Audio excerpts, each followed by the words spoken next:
Good evening, GPVWC fans, and welcome to the third round of the 2023 Formula Sprint 1 campaign. Today, we'll be taking a wonderful event in for everyone today. It is the Albert Park Circuit in Melbourne, Australia. This is Eoin Harmon speaking, and my co-commentator today is none other than Stephen Lexo. Stephen, how are you today? Very well. Good evening to everybody in the chat. Let's see how this is going to pan out today. Australia, 4 DRS zones, so the races are going to be very interesting. Yeah, it'll certainly make a big change from our opening rounds from Imola and Sakir, of course. The wide range of DRS zones, fast-flowing corners. This is the second time we're using the new layout of Australia, I believe, or possibly the third. I'll have to double-check that. But, it's the second one. It's second time, yeah, absolutely. So, yeah, we'll be seeing a lot of fast-paced runs through the middle sector, and the weather looks clear to me. So, ideal racing conditions here in Melbourne. So, I suppose the main criteria to talk about before qualifying begins is our championship standings. It was Freilich who continued his merry way, securing himself a feature race win and then a 7th place in the reverse grid sprint. He's pulled out a 20-point lead now over closest rival Thomas Harvey. And then the rest of the grid, it's mainly the drivers in and around 2nd and 3rd place. You've got Quint, Roshak and Hilla all in reasonable contention. But we saw a rise in fortunes for Carlos Martin, who got that reverse grid pole and made it count all the way to the race 2 victory. So yeah, Stephen, do you have any thoughts on any other drivers in the championship who you fancy to have a good day today? Thinking about Jack Mayer, as he had a good round in the feature race in Imola and had some bad luck in the second race. But I guess the season didn't start as he wanted to, as he's only 10th in the standings. So I expect him to jump up today. Yeah, it's definitely a good shout. I'm hoping as well for Menno. He's picking up points each and every time.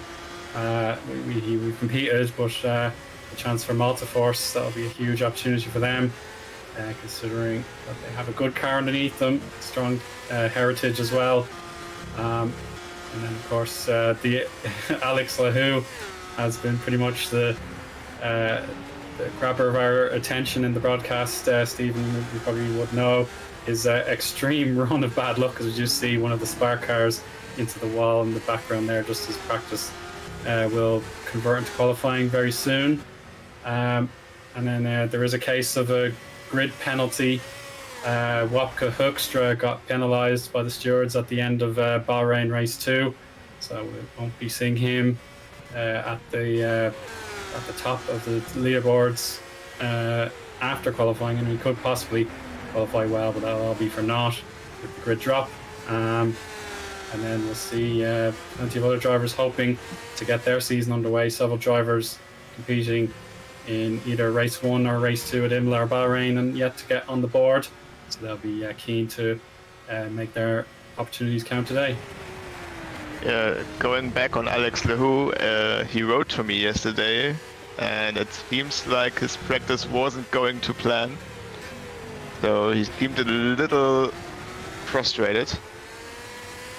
But let's hope that he's gonna have a good day today. Because last year in the FS2 car he had the pace, and when I tested the FS2 car with him this year, he also seemed to be quite good with it, so I guess he just needs to find the balance with his FS1 car. Yeah, that's definitely the key. The FS1 car should be stable enough with the top speeds and the cornering abilities, but just whatever incidents seem to happen to Alex, they do punish him tenfold. So yeah, we'll be seeing qualifying get underway very much in the next minute or so. Everyone getting prepared.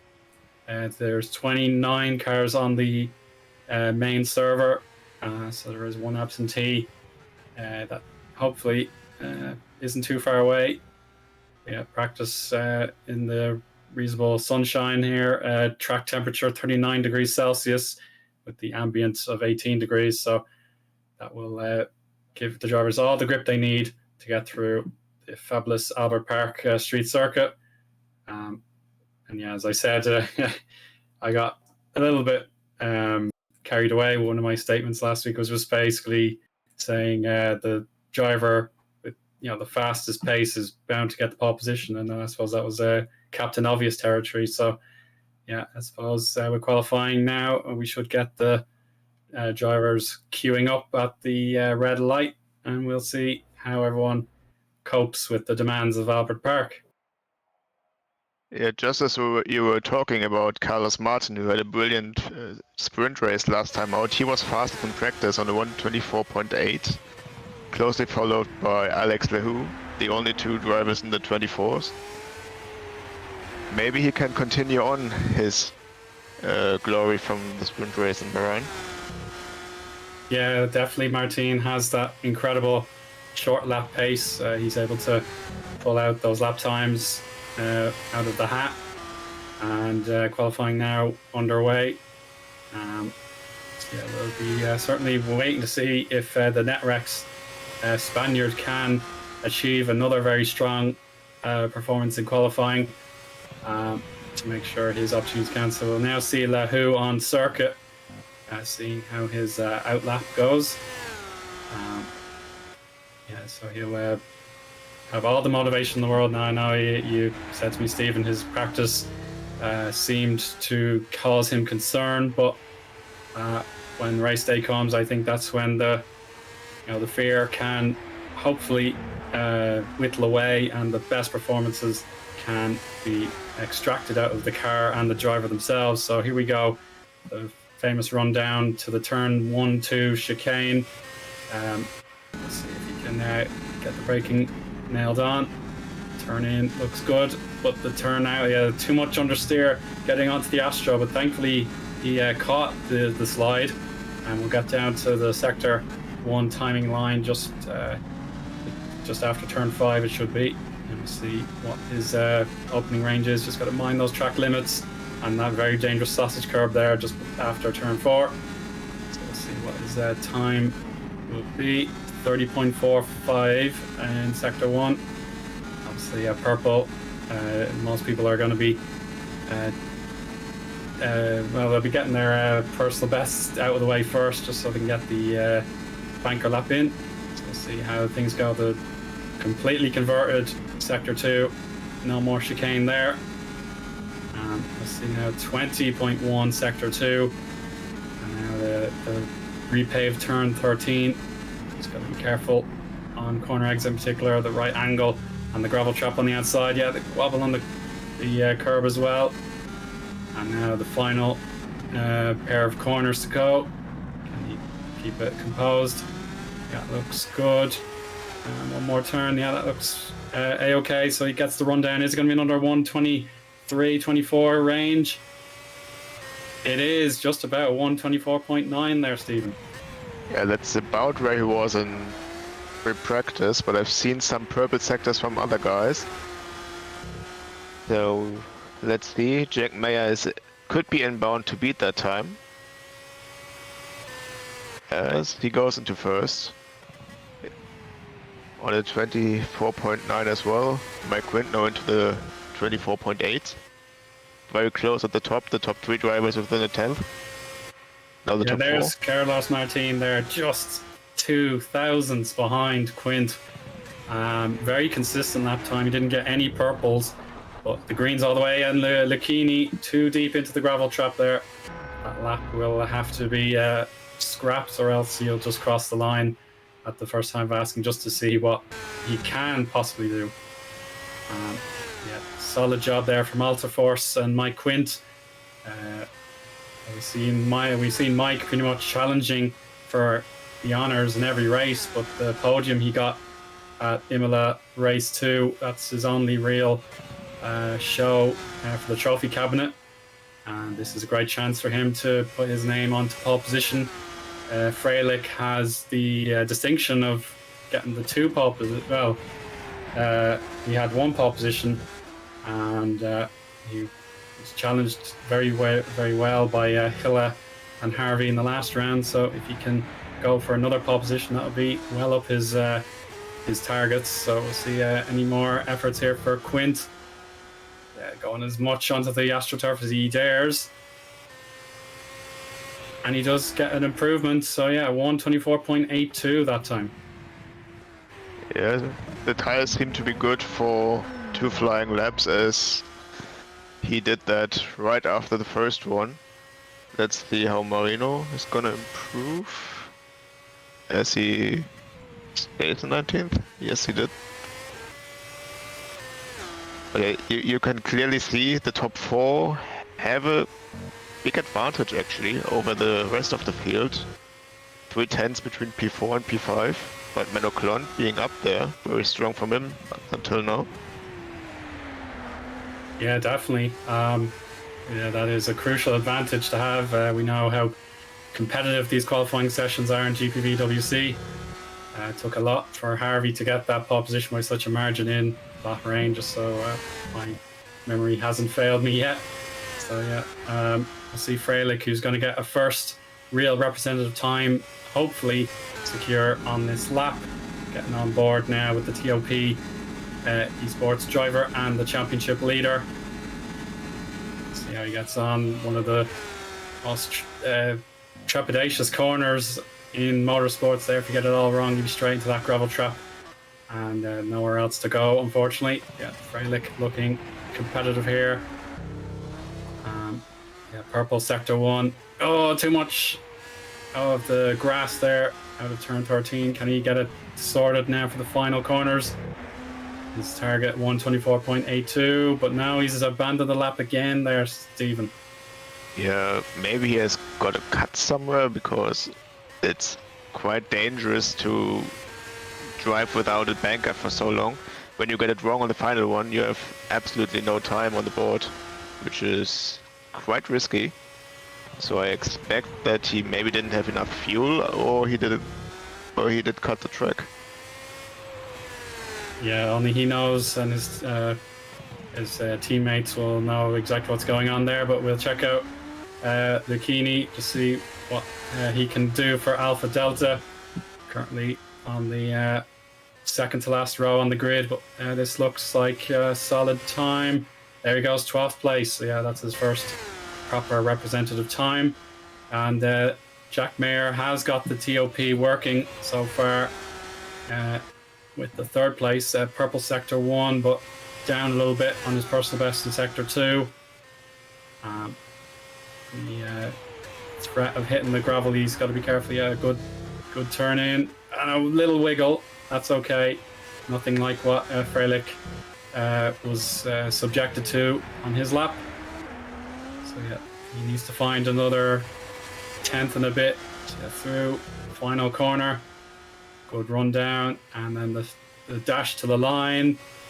It's going to be close, but still P3 didn't quite get his personal best matched.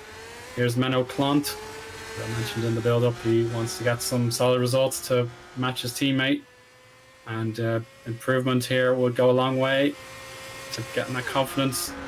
Now just that last sector let him down. Carlos Martin returning to pit lane. So we're now well past the halfway mark here, Stephen. So we are seeing other drivers challenging for top 10 honours. You can see Thomas Harvey for Spark has not quite broken into the Elite 10 there. You can see Vincent Guts 16th. He's P8 in the championship. He's picked up points on all the opportunities he's had so far. So yeah, the motivation is still there. Plenty of drivers have work to do.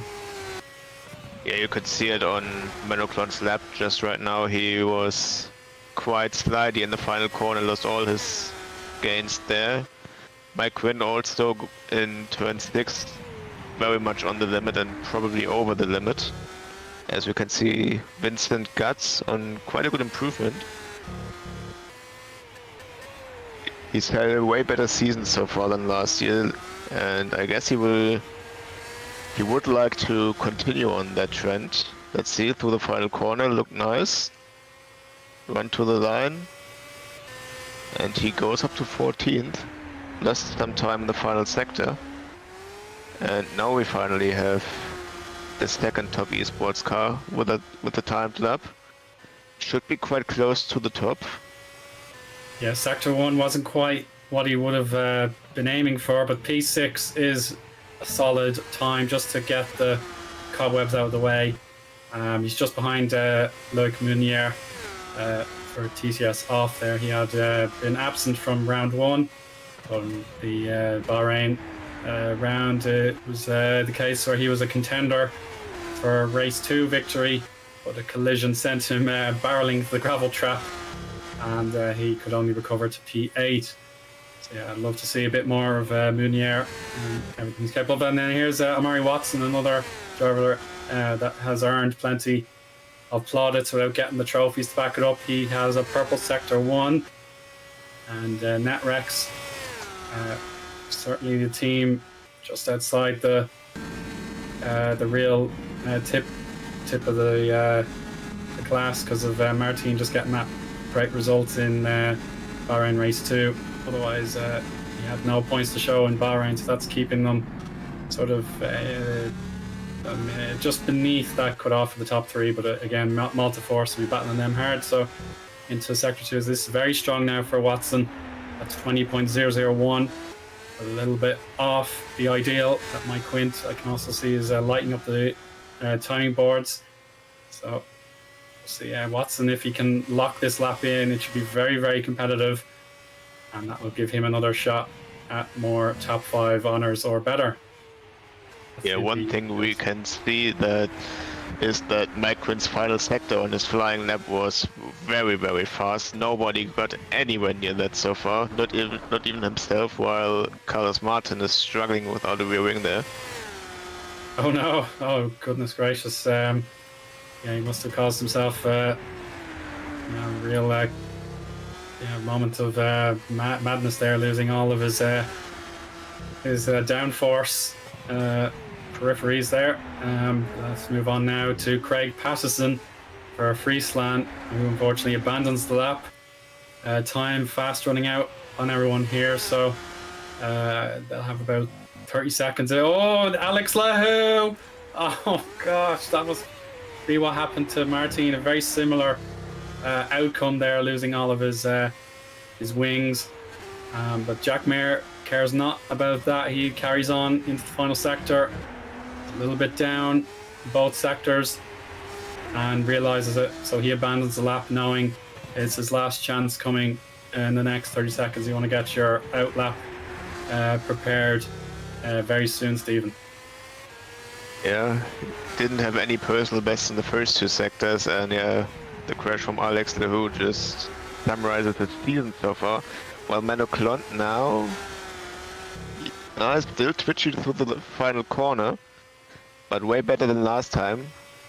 How much can he improve? A few tenths goes up to 9th. The field now way closer than at the start of the session, and now we have Dragoon in the final sector. I'm still waiting for someone to beat Mike Quint's final sector, but that's going to be very hard from what I've seen so far. Yeah, Dragoon is throwing everything at the wall here, trying to get his Rowan GP car further up the grid than P18, and thankfully the gravel trap didn't suck him in there. So he completes his cornering work and now has to go foot flat to the limit here. Can he secure anything? Yes, it's P12. That will certainly keep him motivated, but yeah, time is if you're not out on circuit by now, you won't get your lap in. And here's Hoekstra up to 16th, but it's almost elementary here because he's going to be taking a grid drop, so he's just doing it for the sake of pride, I suppose.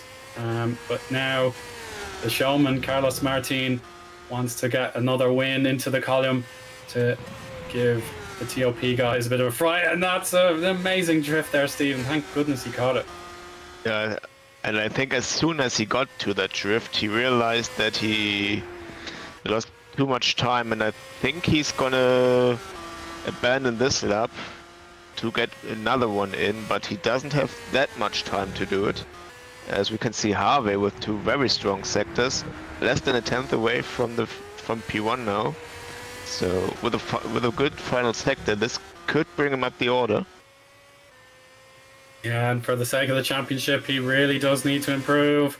And it's 6th place. That means he's ahead of Freilich on circuit. He'll be right in front of him on row 3 with the even number side there. So Quint has got his chance to solidify pole position with Martin losing time in sector 2 just after turn 6 and 7. Went far too happily into the corner and understeered with a slide as well.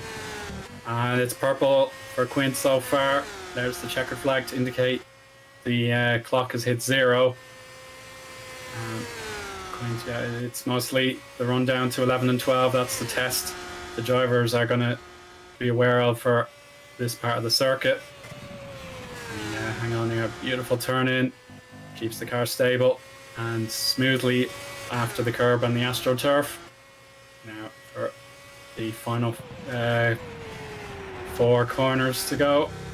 Down a little bit in sector 2, that's fine. You can recover that as we reach the final pair of corners. There's the one. Gotta hold it smooth as like good apex there. Kick of grass, but that's fine. And here he goes. Can he get a 1:24.7 to make everyone's life very difficult? Oh, he's done better. 1:24.69. Again, a very, very strong final sector. Jack Mayer didn't improve his time. Neither did Carlos. I know Carlos is still on the road. Well, Freilich can improve up to P5. Yeah, that's crucial. Martin has been deposed. Alex Lahou has a front row start. As of right now, it's still provisional here. Craig Patterson, 22nd there for Friesland. Delara for Butler Motorsport. Didn't get to see much of him in Bahrain, sadly, but he is just off the back row. And that looks to be a session to me, Stephen. Anyone else that you can spot? No, that should be it. Yeah, there we go. As confirmed there by Stephen, our grid is formed, and the pole position for fastest lap at 1:24.6, beating out Alex Lahou by 1500ths. It's Mike Quint for Malta Force, so well done to him. Martin, the showman, there in 3rd place, with Jack Mayer getting in front of his teammate Shimon Freilich to complete our top 5. Munier, Harvey, Watson, Hilla and Clant for the top 10, followed by Federico Russo, Vincent Gutt, Matthews Zabinski, Hamming, Dragun, Katzbar Nizio. Hoekstra will take a penalty, so he won't get to hold 17th place, but then we have Lakini, Gazowski and Volkanov for the top 20. And then down the final slots on the grid, we have Marino, Patterson, Furia, Koenig, Fuentes, Delara, Miram and Voice. Now that lets the warm-up session, the final opportunity to tweak our race setups for our Australian round. So as I asked Yousuf 2 weeks ago, what strategies do you think drivers will need to take for the optimum run here in race 1, Stephen? That's a good question. I haven't driven these cars in race gym so far, but from what I've heard, it's gonna be the first half, or it's gonna be 2 halves, about the same between softs and hards. The top 10 that do need to start on the softs, and the other guys have free choice again, like last year, right? Yeah, that's correct. Okay, so it's going to be interesting for the top guys if the guys outside the top 10 do anything different, but I guess it will be mostly softs on the start, and then we shall see. One thing I saw again in qualifying, Mr. Lahou, his crash in turn 10, maybe his setup is a little loosey-goosey, like last season in FS2. Yet let's hope that he's gonna end his run of bad luck, and with P2 on the grid, he has a great chance to do that. Yeah, it is a very prime opportunity. I'd agree with that, Stephen. So yeah, he just has the Paul-Sitter Quint to think about. Yeah, as we have seen the first two races, this is definitely something a little bit different because our first two tracks are permanent facilities, whereas here we have the parklands that form into a racing track around the lake. So something different to certainly look forward to. And as the first warm-up laps will be logged about a few moments from now, a few drivers just getting out of the way. Yeah, this is definitely a chance for a different set of skills to come out, because even though it is a street circuit, lots of opportunities to hit the limiter. As we can see, the start-finish straight is quite generous. Should be good DRS there, and then the run down to turns 3 and 4. Also, prime opportunity for overtaking with DRS, or even if it is a side-by-side in the early goings, that could offer up lots of opportunities. And then, of course, 10 and 11. Drivers will be hitting the limiters there, and then turns 13 and 15 could offer up the overtakes. That'll keep us glued to the screen, hopefully. So, yeah. And one interesting fact: the first track with 4 DRS zones. I'm kind of curious if the leader, Mike, whoever goes into turn 1 first, if he's gonna just go all guns blazing and doesn't look after his tires just to get out of this DRS zone, out of the 1 second, because when you have a car behind you in that DRS window and you have 4 DRS zones, it's going to be nigh on impossible to get him out of there. Yeah, Stephen, that's a very good point, but the track temperature has actually gone up from what I can see, above 40 degrees Celsius now. So you don't want to overheat the soft tires if you're Mike Quint or Alex Lahou on the front row. Yeah, if necessary, yeah, you might have to take the pit stop 1 lap earlier than expected. But if you remember back to Bahrain race 1, Thomas Harvey had double jeopardy when he took his pit stop earlier than Shimon. First of all, he had the unsafe release, and then he met off strategy Carlos Martin while exiting his pit lane merge line. So yeah, if you pit too early, the traffic is definitely going to be very, very distracting. So ideally, you want not just the lap, a 2-lap pace to get out of DRS. You also want to maintain that gap at the top. Yeah. They have changed the pit lane in real life, so it has 80 kilometers per hour now. Do you know if it's the same here on this track?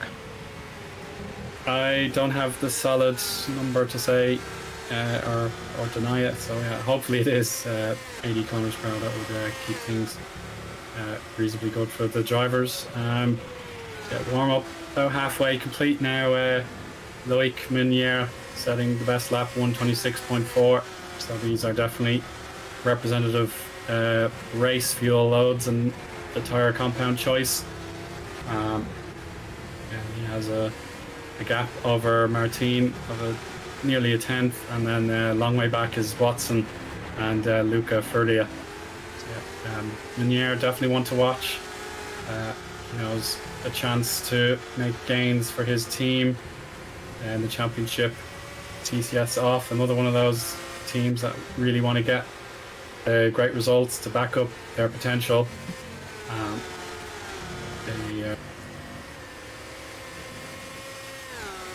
Yeah, one thing I can see so far, we have 4 guys in the warm-up session with the medium or with a harder compound tire. So just as I expected, most of the drivers are practicing on the softer rubber and will most likely start on them, which would help the leaders when they don't have to encounter that many guys who run long. But we shall see if they may be able to drive out a pit stop in the first stint, as the pit lane around Albert Park is quite short. So I guess you would lose about 22 seconds at most around here. Yeah, I would say it is one of the short pit lanes. So yeah, the time loss isn't so drastic if you want to get an optimum strategy built up. And just a little bit of information coming in through our GPV media team. The creator of the mod for Albert Park is Chris Williamson, who designed the track specifically for GPVWC and has earned high praise for his work. So, yeah, this latest version of the mod is owned by the league, and that should keep everything tickety-bow and make sure it is the highest quality of mod that we are using. So yeah, nice one, Chris. We appreciate it very much. Yep. I had the honor to drive on this newer version of Albert Park last year in FS2. It was quite interesting without that fourth DRS zone, but now with the fourth DRS zone, it could be even more interesting, as it could be a slipstream fest and DRS fest down to turn 11 and then afterwards. But I don't expect the cars to be able to follow that closely to 11 and 12. But when they ride up the gearbox, let's see how it will pan out this year. Yeah, very much so. The dirty air factor could be still similar for previous years. There could be a moment of bravery. At the same time, I remember, I believe I covered an FS1 race for Twitter. Must have been 2 years ago now. And it was a jam-packed race full of back and forth action, and even a few crashes that determined the outcome of the race. So if I remember that correctly. Yeah, it was me actually. Oh, it was yourself, yeah. Yeah, I was in second back in 2021, and I had a loss of rear end grip in turn 11, and while I spun, I gave the car behind me so much dirty air that he spun as well. Yeah, that sounds about right, yeah. Yeah, good old stories. Absolutely, yeah. It's hopefully all still on the Twitter account. You can dig up the archive, I'm sure, somehow, some way. Now into the last minute of the warm-up session, so any final preparations will need to be done. So most drivers have set some form of time. Others might just be plotting away in the background. They know what they want to do and just need to make sure all of the configurations are set. It is Lahu now who has the best time at 1:26.0. So it must be his plan to follow your template, Stephen, and try and get the early breakaway and give himself the best chance of a successful run. And then the Spark team, one of the elite teams that I marked out, they're nearly at 100 points, trailing top by 12 points for their effort so far, but they would love to get the win with either Harvey or Gut starting today, ideally. If not, there's still more than enough time for them to do it. And the warm-up session shall conclude now. That's to be 0. Yeah, looking at Lahu, last year he was known for his loosey-goosey setups in FS2, but they were good at looking after the tires. He may be on something if he can get the lead off the line. Yeah, that would be ideal. Putting the risk of what happened to him at Imola out of the window, which was, of course, a tremendous barrel roll after contact at the Tamburello chicane. Terrifying to look at, but he never the quitter. He tried to find his way back onto the track, but it was a fruitless venture in the end. So, yeah, Alex from the front row will hopefully have something planned to bring an end to his miserable luck and to make sure his points tally improves from 5 that he got in Bahrain only. Of course, let's not rule out the combo of the Matthiases from Hyperion. They've been getting better and better as the rounds have gone by. particularly with Zabinski on the podium in Bahrain race 2.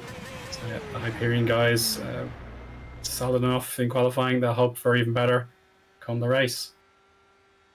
Yeah, one interesting fact is also going to be the 2 top guys, who are, some would say, in the wrong order, with Jack Mayer being ahead of Frelick.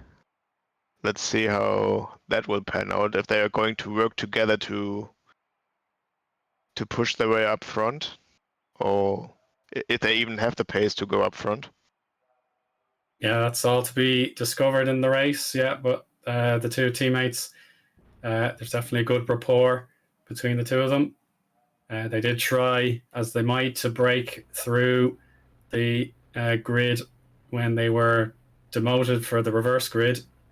Unfortunately for Jack, he couldn't quite meet the standards that his teammate did, but it was close enough. So yeah, I think Melbourne's definitely around that will suit Mayer that little bit more. Yeah, so the final preparations should be solid. Set in stone, I should say. The 29 lap feature race, followed by the 19 lap sprint in race 2. So yeah, the opportunities for these guys to make their mark now with the 3rd round, with the formation lap coming up now as well. So we can review the grid one more time. Starting from P1, of course, it's Mike Quint representing Malta Force. Has that sensational lap time over Alex Lahu. Then we have Martin and Mayer. Sorry, my voice is going a bit there, but Freilich, Munier, Harvey and Watson are on rows 3 and 4.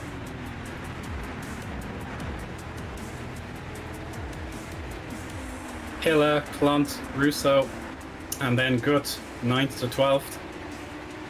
They're in contention for strong points.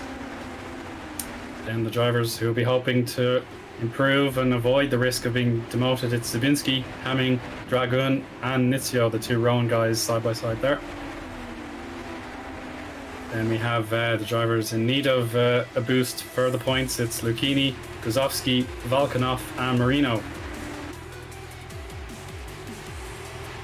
From 21st down, we've Patterson, Furia, Koenig, and Fuentes.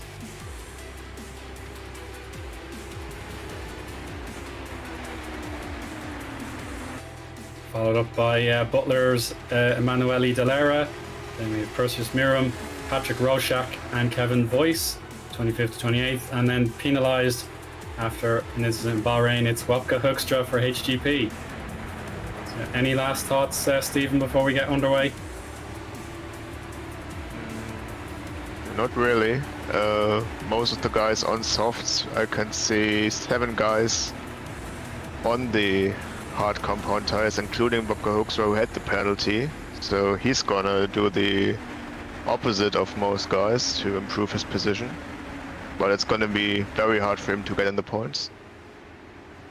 Yeah, it's a tall order for Hoekstra to get from the very back of the grid.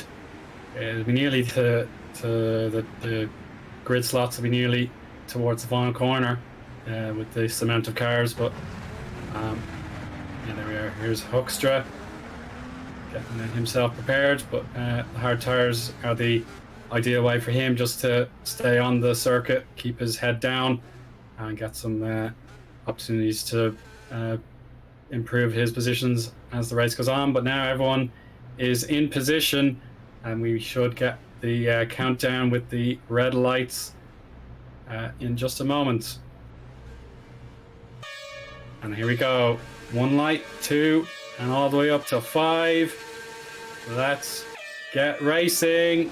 And it's a great launch for Quint. He's going to block Lahu and run down to the first chicane. Who's going to make any other moves down the back?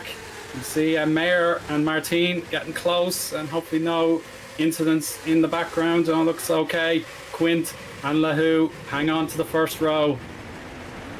And there's Martin again, defending and attacking almost at the same time there, Stephen.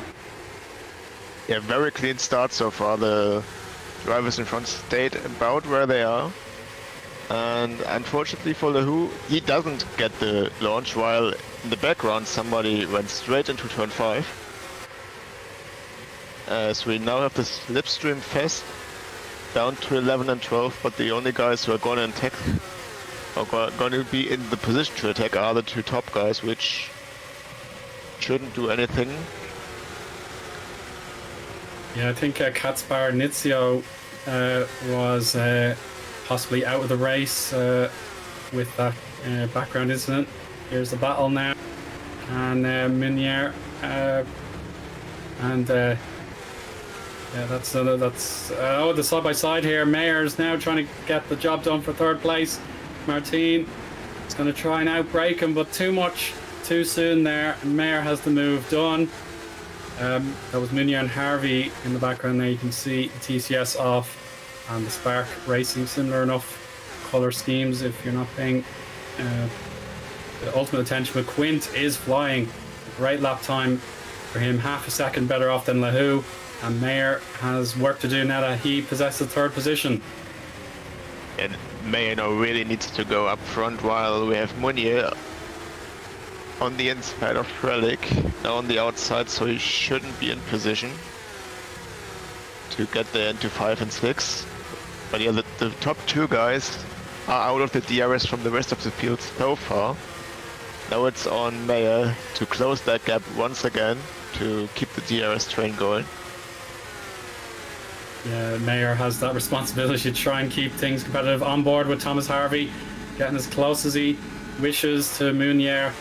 Unfortunately, being on the outside of turn 11 is a near enough. Oh my goodness gracious, that's Meunier pitched into the air, and he will have lost all that progress. So the back end of the TCS off car has gone airborne, and thankfully he didn't seem to have hit the wall. But yeah, that's a horrific moment. You could probably picture yourself in Amari Watson's car and see that vehicle in front of him pitching in the midair. So goodness gracious.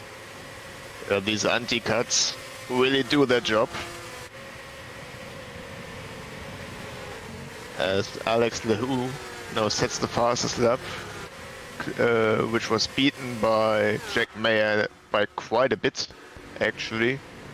It was beaten by more than 0.6 of a second. As we should get a replay, which is not working at the moment. Yeah, we were advised the replays are pretty much a 50-50 chance of working. That's a real shame, but yeah, we can confirm. Yeah, Meunier is continuing. He's in 21st, so he's not going to pit for repairs or anything like that. He will carry on. But we'll see Martin, who will have payback on his mind. He wants third position back. And there's Machi Hila, or Hila, excuse me, remember that one. And he will battle with Harvey for this sixth position. And DRS open for this third lap. It's going to be too little too late for this attempt. But for the race lead, Stephen, it's Alex Lahou. So something has happened to Quint.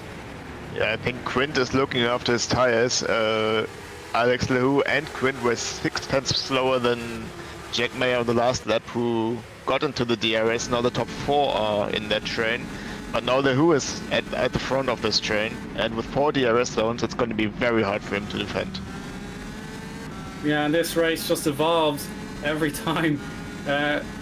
You know, the laps have passed us by. So when it looked like Quint had things under his finger, it's now Lahou into the lead. So if Lahou's approach is what we speculate, and he wants to go for broke to evade DRS, that will be his opportunity to do it now. But Mayer, Martin and Frelick should all be in the zone soon enough.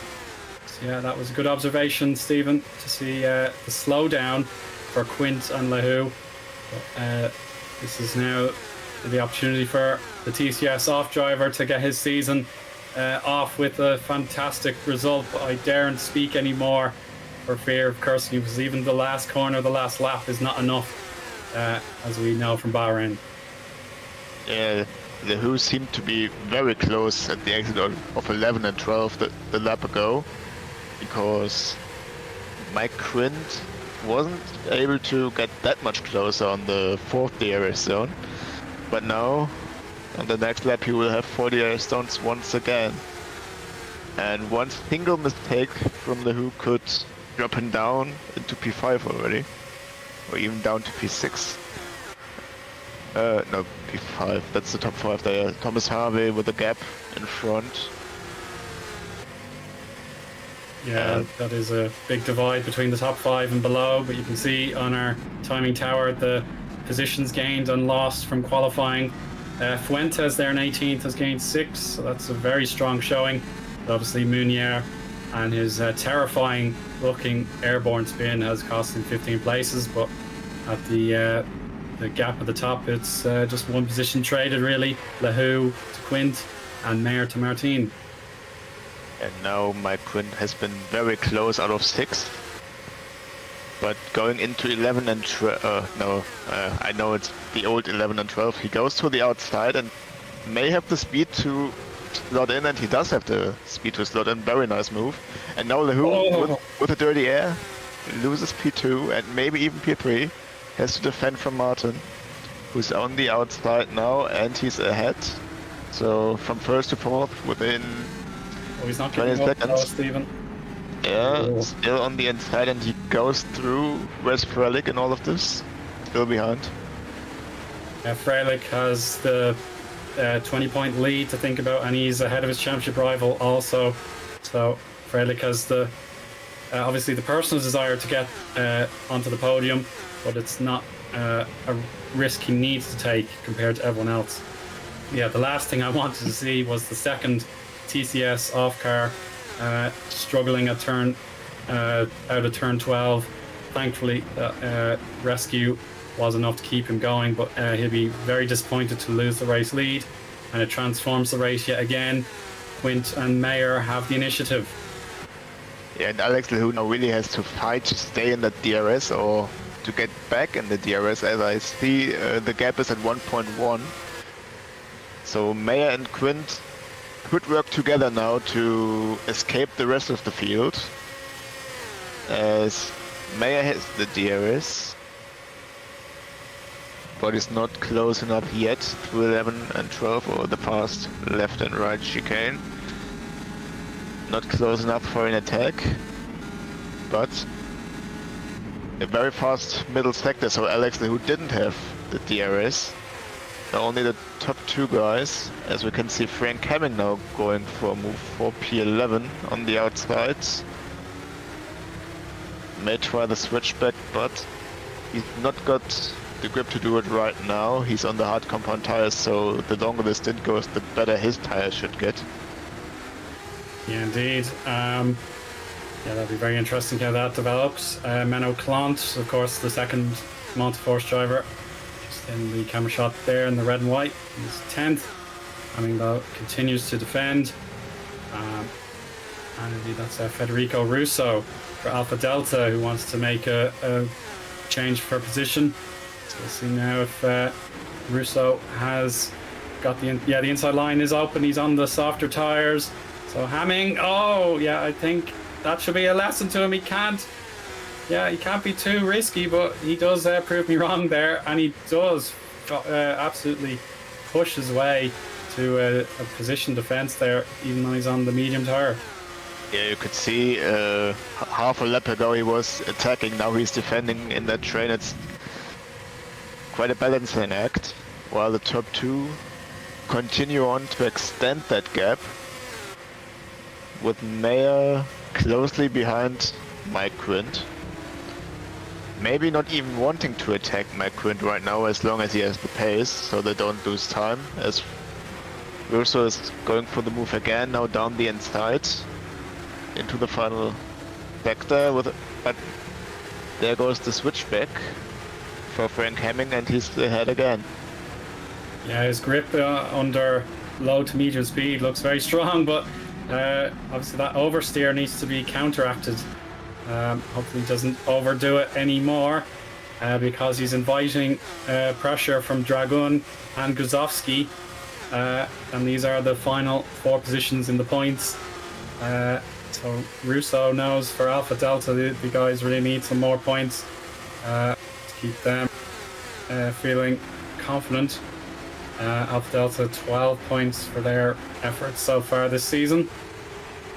And even Lucchini, he can't really see these guys. He's about a second behind Gazowski.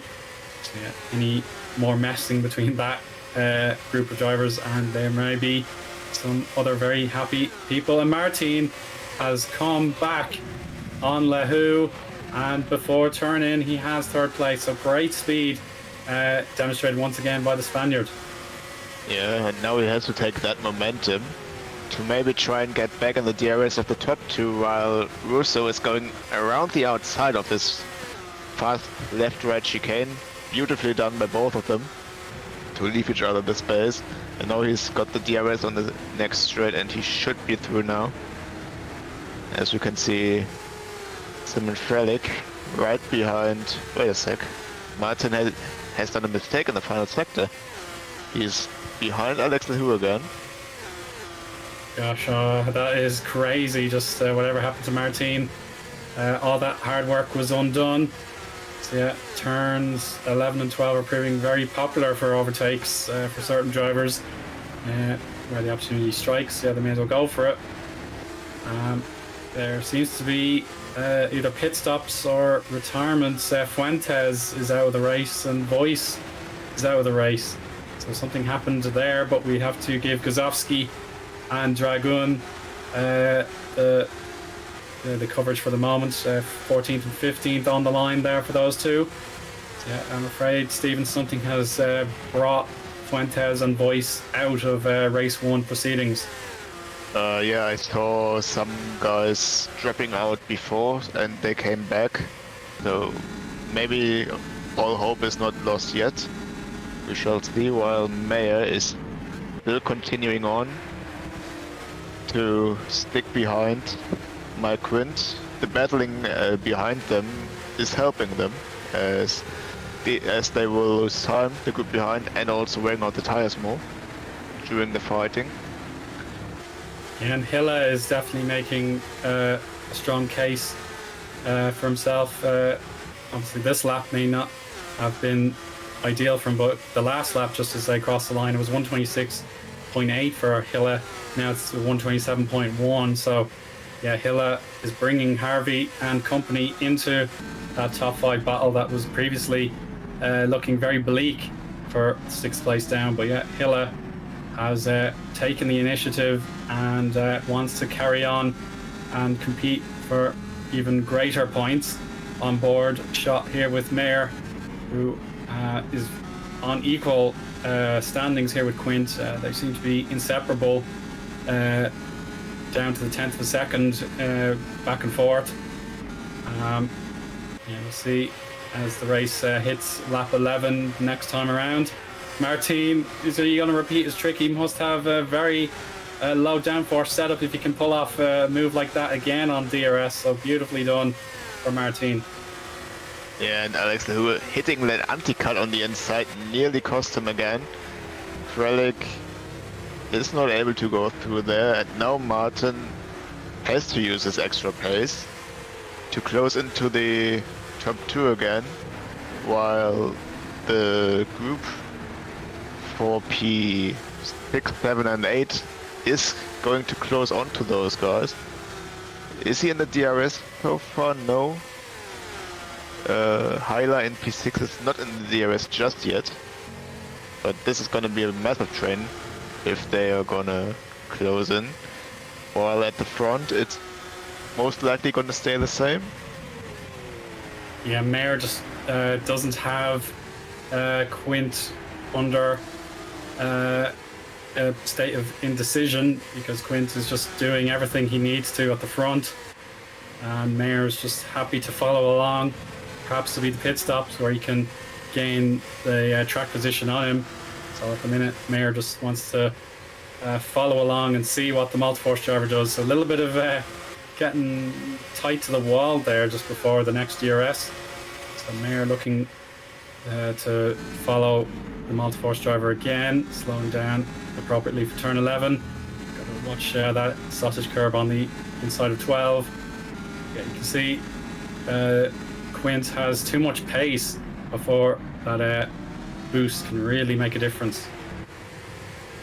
Yeah, he's very, very close, and looking at that, it looks like he wants to overtake. Otherwise, he wouldn't be that close, as the others are way out of DRS. But yeah, the dirty air into turn 6 and into that fast left and right chicane is very hard. As right behind them, the train seems to be united now, from P3 down to P8. And looking at it, Omari Watson in P8 is only 5.6 seconds off the lead. So if these two guys at the front start fighting and they start losing each other time, they may not be out of the picture just yet. No, certainly not. There's still more to play for as we get closer to the end of the life of the soft tyres that the drivers have retained from their qualifying times. We see Mayer still locked in behind, and Lahu, he's been beaten twice in this third DRS zone, but he wants to get a move done. Oh, it's going to be close. I think Martin is a bit exposed. Freilich is going to go the outside for 3, nearly 3 wide.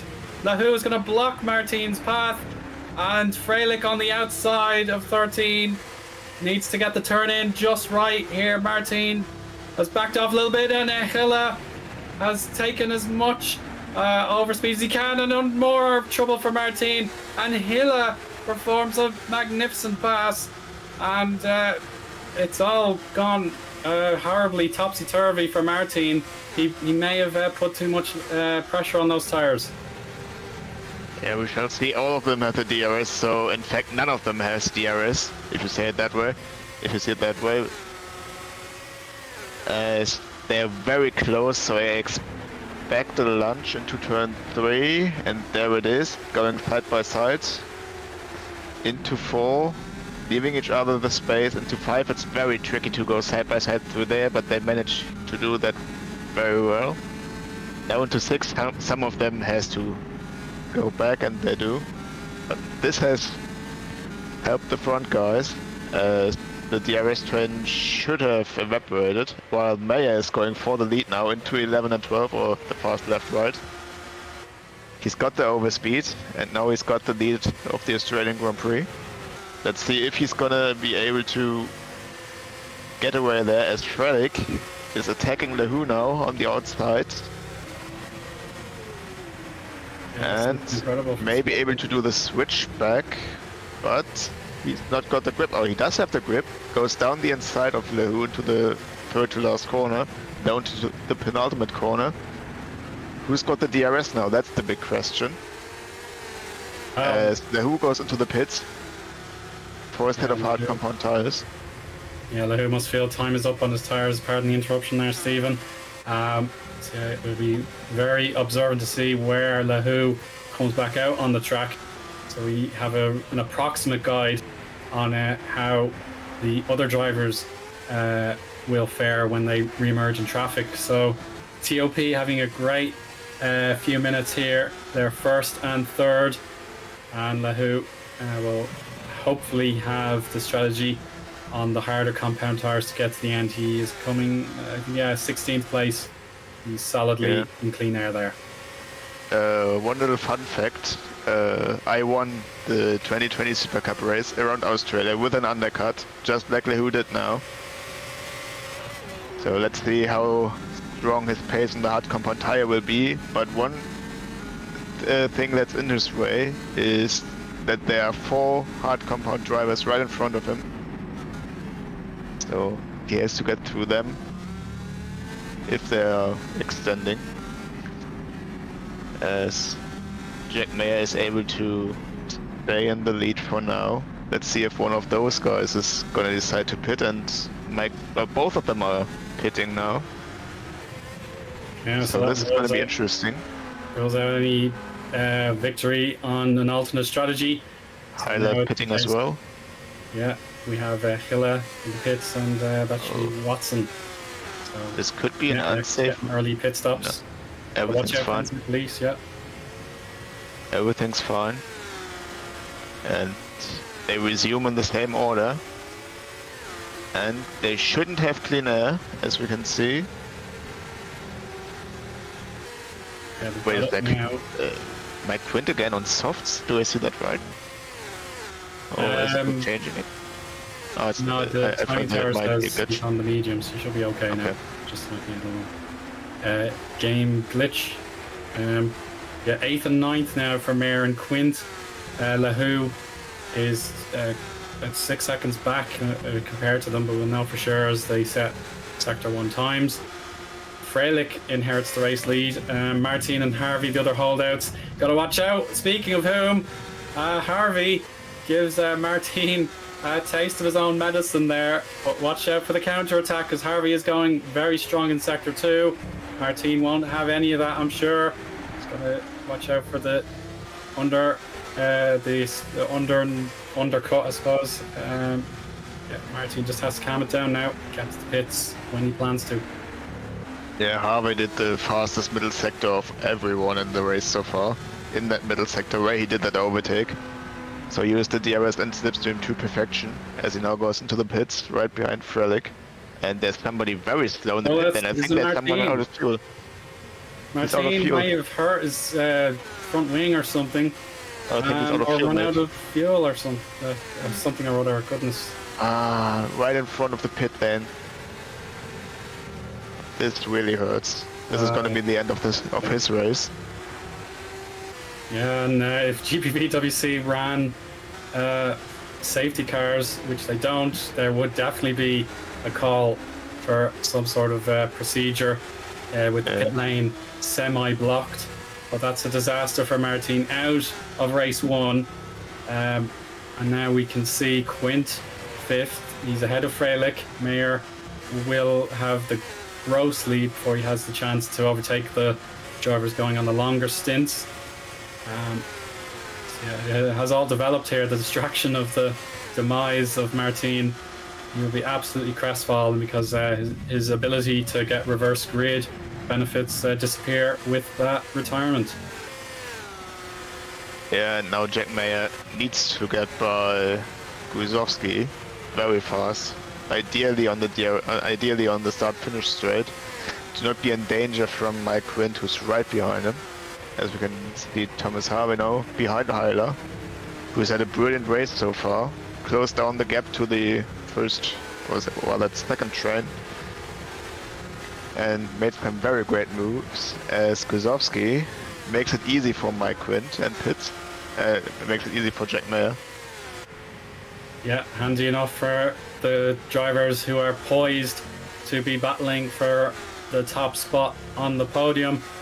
Jan Dragoon is one of the final holdouts. He has the lead on track, but we can get an approximation of what we can come to see at the conclusion of race 1 with Mayer, Quint, Freilich, Lahu, Hilla, Harvey, Watson and Zabinski all looking strong to complete the race as things stand. But Quint, with his opportunity to battle Mayer for position now, he would have been a bit conservative, knowing his pit stop was due. But now he goes for the outside line on the flat out turn 10 into 11-12, and he's done it before turn in. So Quint has resumed his opportunity to become race leader once Dragoon is out of the way. Yeah, Freilich has quite a substantial gap to those two, so I think it's gonna be a straight out fight between Quint and Mayer, who is behind now, but we've seen it in the past. They've been able to overtake each other. Interestingly, most of the moves have been into that fast left-right chicane, not after. So then the extra DRS down is really paying out here. As Dragoon stayed out for another lap, so this soft compound tire stint will be quite short, but he does a personal best on the 27.1, which is very strong for those tires. Yeah, that is a solid race pace now on the new tires. Quint will have a little bit He's gained a 10th in Sector 1 there. And Freilich is keeping similar pace to Quint, but too far back, and then we'll see more times rattling on by for the other drivers competing for the top 10 finishes. And here comes Mayer again, too far away this time, and a good exit there for Quint. That will give him the necessary advantage. But Dragoon is doing what he can, still in a respectable pace. His pit stop, if he can find that gap, should be roughly aiming for 12th, 13th. Now we see other guys in the pits. And now we have Mayer. This is his best chance. Can he get this double DRS? It's going to be step 1 on the start finish straight, and now step 2 for turns 3 and 4. Stephen. Yeah, I think this one won't be the one, but the fact that Dragoon was able to do a personal best after 18 laps on these hard compound tires could give us the conclusion that those two up front here are going to fight right till the end of the race without having too much issues on the tires. Now through turn 6 it's going to be important for Jack Mayer to be very close. I think that's too far back. Right now he will be close at the end of the straight, but I don't think that he will be able to do the pass. And it's going to be very hard to stay close to 11 or 12, or whichever numbers they have now. It's always very scary to look at the onboards with these anti-cuts. You always have the feeling that someone is going to hit it way too hard, like Monnier did at the start of the race. Yeah, I certainly agree with that.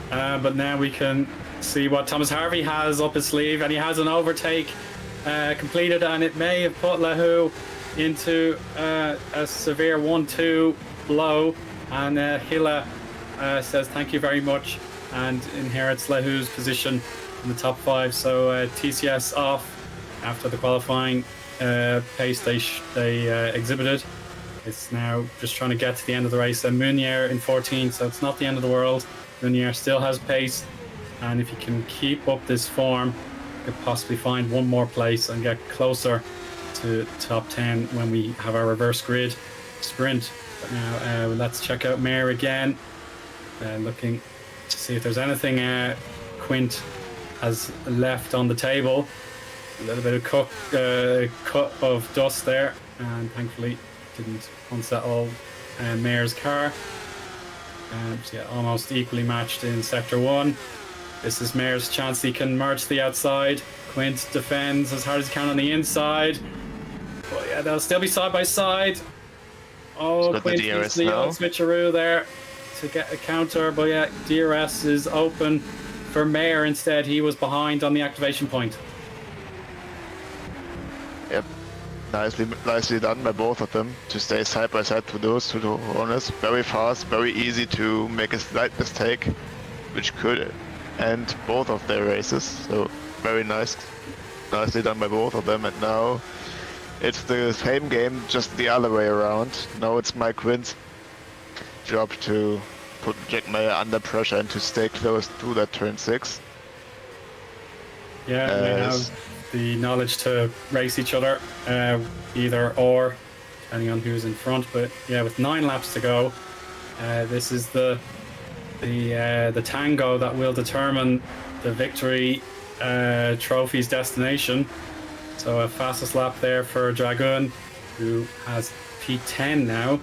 So he has a great opportunity to catch up and pass Hamming very soon if he retains that kind of pace, half a second better off than the HGP driver. Yeah, he's got into the pits very late, so he's got the freshest stock compound tires now. So I expect him to go on the attack now. From what I can see, maybe P8 could be possible for him. And yeah, Alex Lahu maybe a little is right in front of him in P6, but it seems like he's very harsh on his sides, while Frank Hemming is now going for P8. And there we can see Jan Dragoon on the fresh soft compound tires. Hamming goes into P8 now, should have the DRS again, which should help him to defend. Yeah, Zabinski refuses to lay down for these drivers. He still has the right to fight for this position, but with the fastest driver on circuit, it's going to be so tricky for him. But we know he has the quality to keep himself competitive here, and indeed the honour of finishing in the top 10 shouldn't be taken for granted. So we'll see if Dragoon can give Zabinski the slip with that pace he possesses. Yeah, Zabinski still in the DRS from Hamming, so that helps him to defend from Dragoon, who needs to stay right up his gearbox now through turn 5 and 6. Zabinski is already struggling a little bit on his hards, who should have way less grip than the fresh softs from Dragoon, and he's very close now. They will both have DRS, but the slipstream should be enough to go alongside. Yeah, this is ideal territory. Pick his spot. Has to be careful with turning application.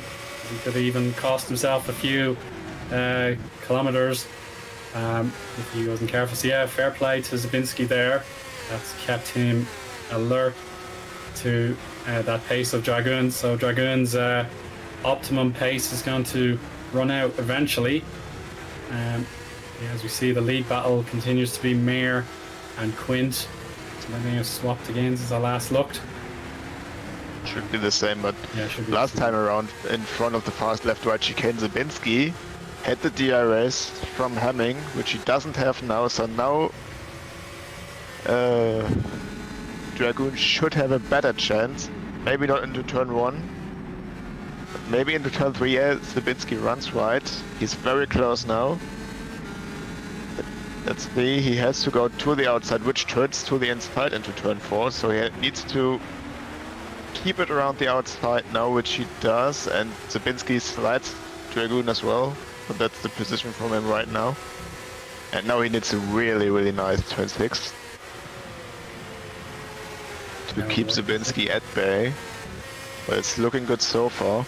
Yep, that should be enough for Dragoon to stay ahead, and his next target for P8 is going to be Frank Hamming, who has quite a sizable gap to Amari Watson and P7, so I guess P8 will be the maximum for the Dragoon right now.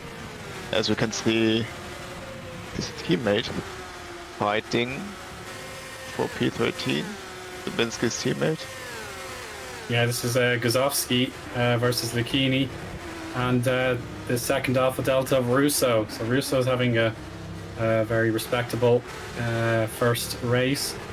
So that's going to be very tricky because Lucchini has the soft tire advantage, but at the same time Guzovsky is also looking feisty, and we'll see if Russo will be allowed to retain the position as per the needs of Alpha Delta.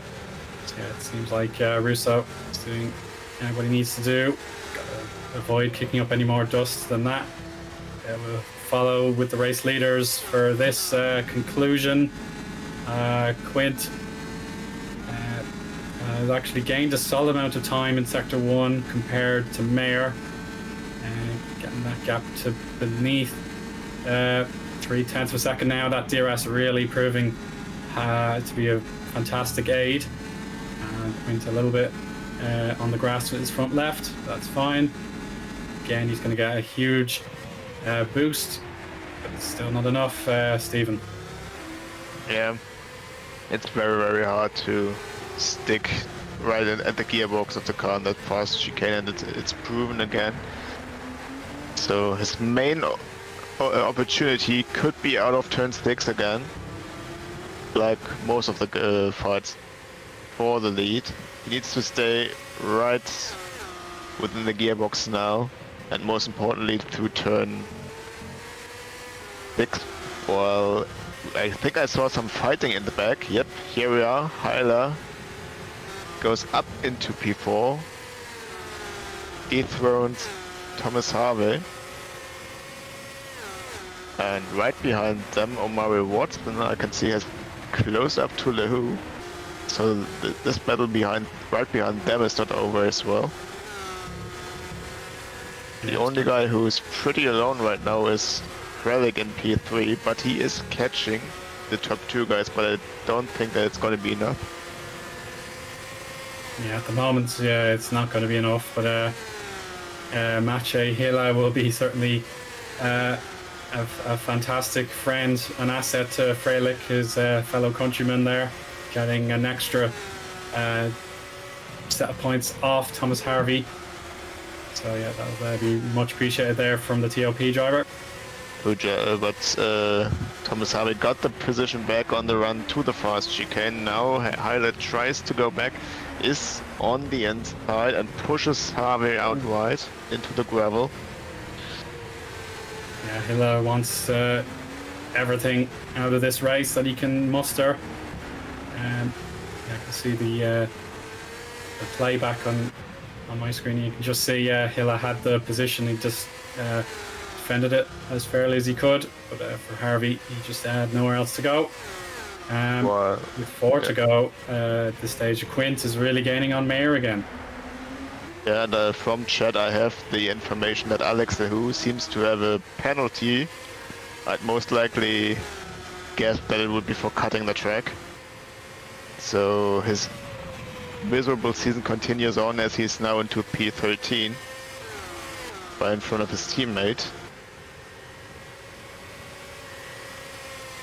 Yeah, that's absolutely infuriating for Lehu to have another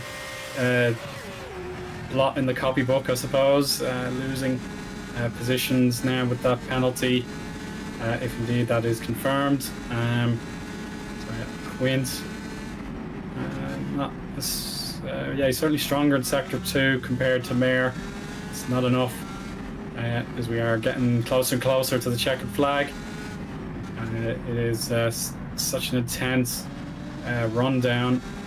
Melbourne really does force your concentration. Even the last corner, you can obviously not appreciate how tricky it can be and get stuck into that barrier on the outside. But here we go, the grandstand's watching on, and that dip does unsettle Quint quite badly. Not enough, obviously, to throw him off course. That will give him something to think about. Yeah, he has recovered that time with the DRS. Yeah, now really needs to stay very close now to 5 and 6. Let's see.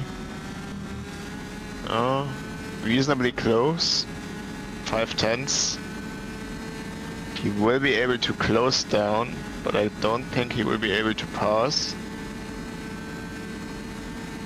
Yeah, 5/10's not enough in these cars. Just from past instances, yeah, Quint was half second behind before, but never really got side by side with Mayer. And again, it's just having the foundations necessary to perform the overtake. That's what he needs. But we can see again, this is Hamming getting to work versus Dragoon. But Dragoon seems to be clear away. Thomas Harvey wants one last shot at Hilla for 4th position. You can see Freilich is probably beginning to turn down the wick a little bit, probably 1 notch and more than that. But yeah, Harvey has to go 100% commitment now, otherwise Hilla will have him beaten. And in the background, Amari Watson, one of the drivers who doesn't have a DRS opponent behind him. Yeah, and Dragoon, now that he's past Hamming with his fresh subcomponent tires, is closing in on Amari Watson. He's just outside the DRS and may still be able to get in, while Thomas Harvey is really, really close to Hyler now, through turn 6. Will he be able to follow as close as he needs? Let's see. But the gap does look pretty big. And I guess it's not gonna be enough. Heiler has enough straight line speed to stay ahead of Thomas Harvey for this lap. Now through the fast left-right. Yep. Heiler will remain in front in P4 for another straight. Yeah, that looks to be Hila with the certain, well, minimal advantage, but still enough as we head towards the final lap. There's one car that was visible on the start-finish straight in the foreground, but it is Jack Mayer in the lead of race 1 in Australia, heading into the final lap. And Quint, if he's got anything in reserve, he's got to unleash it now, or else he will be beaten to second position today. As I mentioned, the "Don't Send It" decal on the rear wing of the TOP car, that is something to ignore if you're Mike Quint. So this is his best chance to send it. He gets as much speed as he can, risks it all at turn 6 and 7. He's got the gap to about 0.3 per second. That's going to reduce on DRS. And it's going to be close. He can sense a move on the outside, but can he pay it off? Side by side, and Quint is through, Stephen. Quint through, but he's got to watch out. And he spun it! Oh, the fact that Mayer probably sensed it coming. He took a cut. Yeah. He took a cut to avoid an accident there, Stephen. And here comes Frelick for a 1-2, perhaps. Yeah, I guess Frelick has the overspeed. He does have it. They both went in very, very hot into the fast left, and they both were right on the gap to hit that anti-cut. Mayer decided to go on the right, and that decision has won him the race. And the decision to avoid the cut too severely, it is Jack Mayer to win race 1 in Melbourne, and Frelick has locked in the 1-2 yet again for TOP. A dominant run, just like in Imola. The team has absolute delight on their faces, I'm sure. Credit to Quint, obviously, just couldn't quite secure the move. He does get third place from Altiforce. Hilla has something happened to Harvey as well. Something happened to Harvey because he's down in 8th. I didn't see it. So it's Watson 5th, Dragun 6th, Hamming 7th, and we'll see Patterson for the final point. Yeah, it seemed to be quite an intense final lap as we... Oh no, that's not a fight. That's some side-by-side running for a team photo. And yeah, I can see it in the chat again. Painful Lahu in P13 due to that penalty. Maybe he could have been the guy who was laughing with all that things happening in the final lap. Yeah, just what ifs and buts, unfortunately, for Lahu again, but at least a little bit of points for him to take into race 2. A total of 3, I believe, for 13th. But yeah, let's summarize the race classification. Jack Mayer and Shimon Frelick, dominant, well, on paper, but obviously it came down to the final lap. But it is Mayer from Frelick for TOP. Quint will be devastated there, having the chance to win, but finishing 3rd. Mathieu Hila in 4th there. Solid drive for the built-in representative. Watson, again, he's so smooth, so clean, and he gets himself 5th place with Dragun, Hamming, and then something happened to Harvey. I'll have to double check that. He finishes 8th when it looked like he was going to be 5th. Zubinski for Hyperion 9th, and Federico Russo completes the top 10. Great job for Russo. Lucchini follows home his teammate there in 11th. Kozovsky for Hyperion as well, so a bit of a sandwich there. Lahu and Loic Meunier, they'll be probably 2 of the most upset drivers after their races were spoiled by various incidents. And Craig Passison for Friesland, one of the teams that are just trying to scrape on by, and you get a point for 15th. And then not so fortunate, Vincent Gutt, Federico Marino, but I suppose Wopke Hoekstra in 18th, he started last with his penalty. He won't be too disappointed. Philip Koenig and Menno Klont are the top 20. And rounding off the finishers, we have Luca Faria and Perseus Miram. But then hard luck goes out to the following drivers: Carlos Martin, Emanuele Delera, Juanma Fuentes, Bobby Valkanoff, Kevin Voice, Patrick Roshak, and Katspar Nizio. They failed to finish, Stephen. Yep, Kaspanitsi being out right on the first lap in turn 5. And yeah, Miram being out of fuel right in the pit exit. That's gonna be a hard pill to swallow. Yeah, it will be extremely bitter to swallow, knowing that his fuel load must have been so minimal that if it had have paid off, he would have been in a good position, because we saw the pace from him, particularly on the straights and corner exit. He was very, very good. But yeah, losing out on fuel is absolutely heartbreaking, to say the least. Yeah, that concludes the opening race, but we have one more to look forward to, and the reverse grid should be drawn very soon. But I believe now would be a good time for a quick break, so stay tuned, and we'll be delighted to present race 2 when we return.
And welcome back, everybody. We are just moments away from the second event here in FS1 for the 2023 Australian Grand Prix.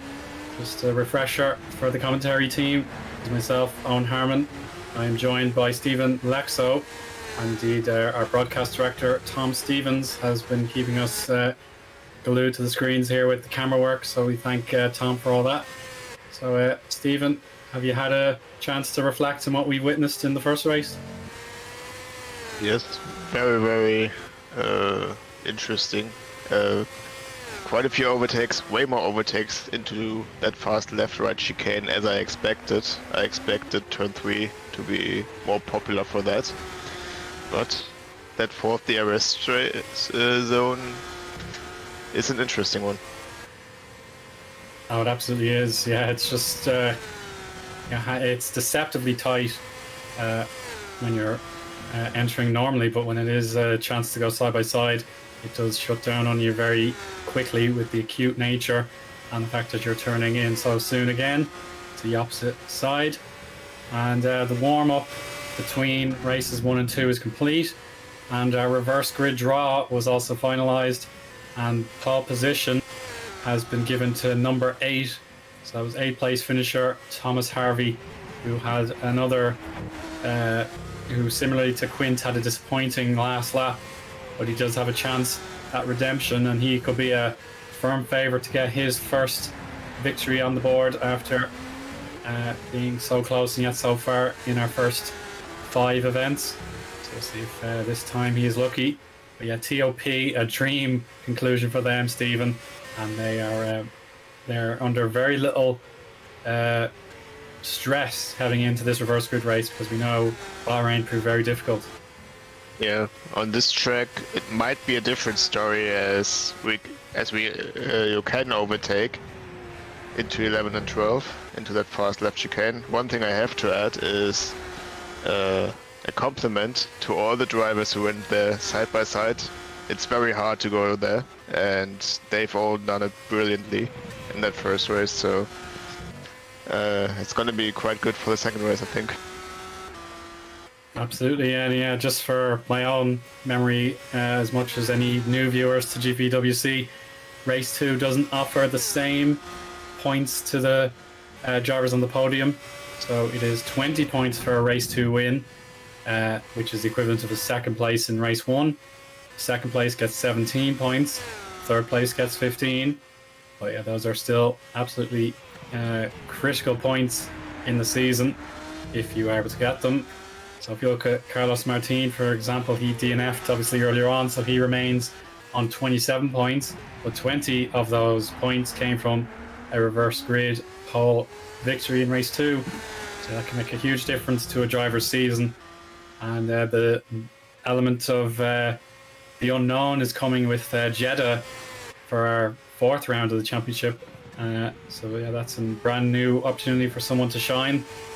With the opportunity to race in Saudi Arabia. So that's something to look forward to. Yeah, I've never seen an R factor race around Jeddah. With a high speed characteristic of that track, it's gonna be something else, I think. Especially in the slower cars, I think it will take quite a long time to get around that lap. Yeah, I can certainly imagine that. Just the amount of straights and sweeping turns on there. Just have to wait and see how the drivers cope in case of any potential risk of bouncing off a wall and onto the track again. But speaking of on the track, we can now get everyone assembled for the next race and the formation lap that precedes it. So the stewards will now summon our 29 participants. Hopefully, all 29 drivers from before have come back. So here they all are to rejoin the circuit. There we go. That should be everyone assembled. Perfect. So now we can take a chance to summarize how the grid has been shaken up by the reverse grid draw. And there we see Thomas Harvey for Spark. He has inherited pole position from his number. Frank Hamming, who we saw battling with Dragoon, Hammer and Tong are second and third. Fourth place for Murray Watson, great chance for him as well for Netrex. And then we've the top contenders from race 1, Hilla, Quint, Freilich and Mayer. And then we repeat what we saw in race 1 for 9th place down. It's Zabinski, Russo, Lucchini and Guzovsky, the Hyperion Alpha Delta sandwich. Next up, it's Alex Lehoux and Loic Meunier, 2 drivers that really wanted to make themselves count in race 2 after such high hopes were dashed. Then we Pattison and Gutt, 15th to 16th. Marino and Hoekstra, 17th and 18th. Koenig and Klont in 19th and 20th. Luca Furlia and Persis Miram, 21st and 22nd. And then the drivers that did not make it to the end of race 1 from Carlos Martin and Dalera down. We now have Fuentes, Volkanov, Voice and Roshak. And 29th and last belongs to Katspar Nizio. So Rowan GP have one car looking good and the other hoping for an improvement from the back of the grid. So yeah, this is Thomas Harvey's opportunity, at least in my opinion, to get his first win on the board after 2 podiums, a second and a third from the first 2 rounds, and then other results in and around the top 10, and of course 8th place so far. So Stephen, are you going to disagree with me? Do you think someone else can go on and win this race? I think everybody in the top 8 could have a chance of winning it. But yeah, Thomas Harvey should have at least should have the best chance of winning, as long as he is able to stay in the lead going out of the first lap, going into the second lap. And I'm a little confused. On race view, it only says that Hyla is the only one on the soft tire. The rest of the grid should be on the hards. Yeah, we'll hopefully see for ourselves exactly what is going on with the tire selection choice. But Maciej Hilla has been the unorthodox driver, but we have lights forming on the tower above, and now we go racing. Harvey with the launch. Hamming will have to stay behind, but watch out for the grid. From Hilla downwards, they've got to stay clean. There's a wobble for Watson. Watson's going to tumble down the order. Got to stay out of the grass, everyone else. And there's another car out wide. Could be Lehoux wanting to make gains quickly. So we'll see now what has emerged from that getaway. It is Harvey who has sprinted clear. And you can see Mayer and Freilich versus Quint. Take 2, and Quint suffers badly, I'm afraid. Yep, was sent right there, did all he could to avoid he this. didn't see Dragoon. He had no idea Dragoon was there, and he's taken him off the circuit there by obviously just not being sighted, and that's desperate luck for Dragoon. Yep, he was going to be one to watch for in this second race, as he was very good on his tires in the first one. A real shame that he's out of the contention now, as we can see the fight for a second now. Hamming defending from Hyla and going very wide, so Hyla is gonna take that second place from him. Very good start from Freilich into P5 and P6 from Mayer, so the 2 top guys gain 2 spots each.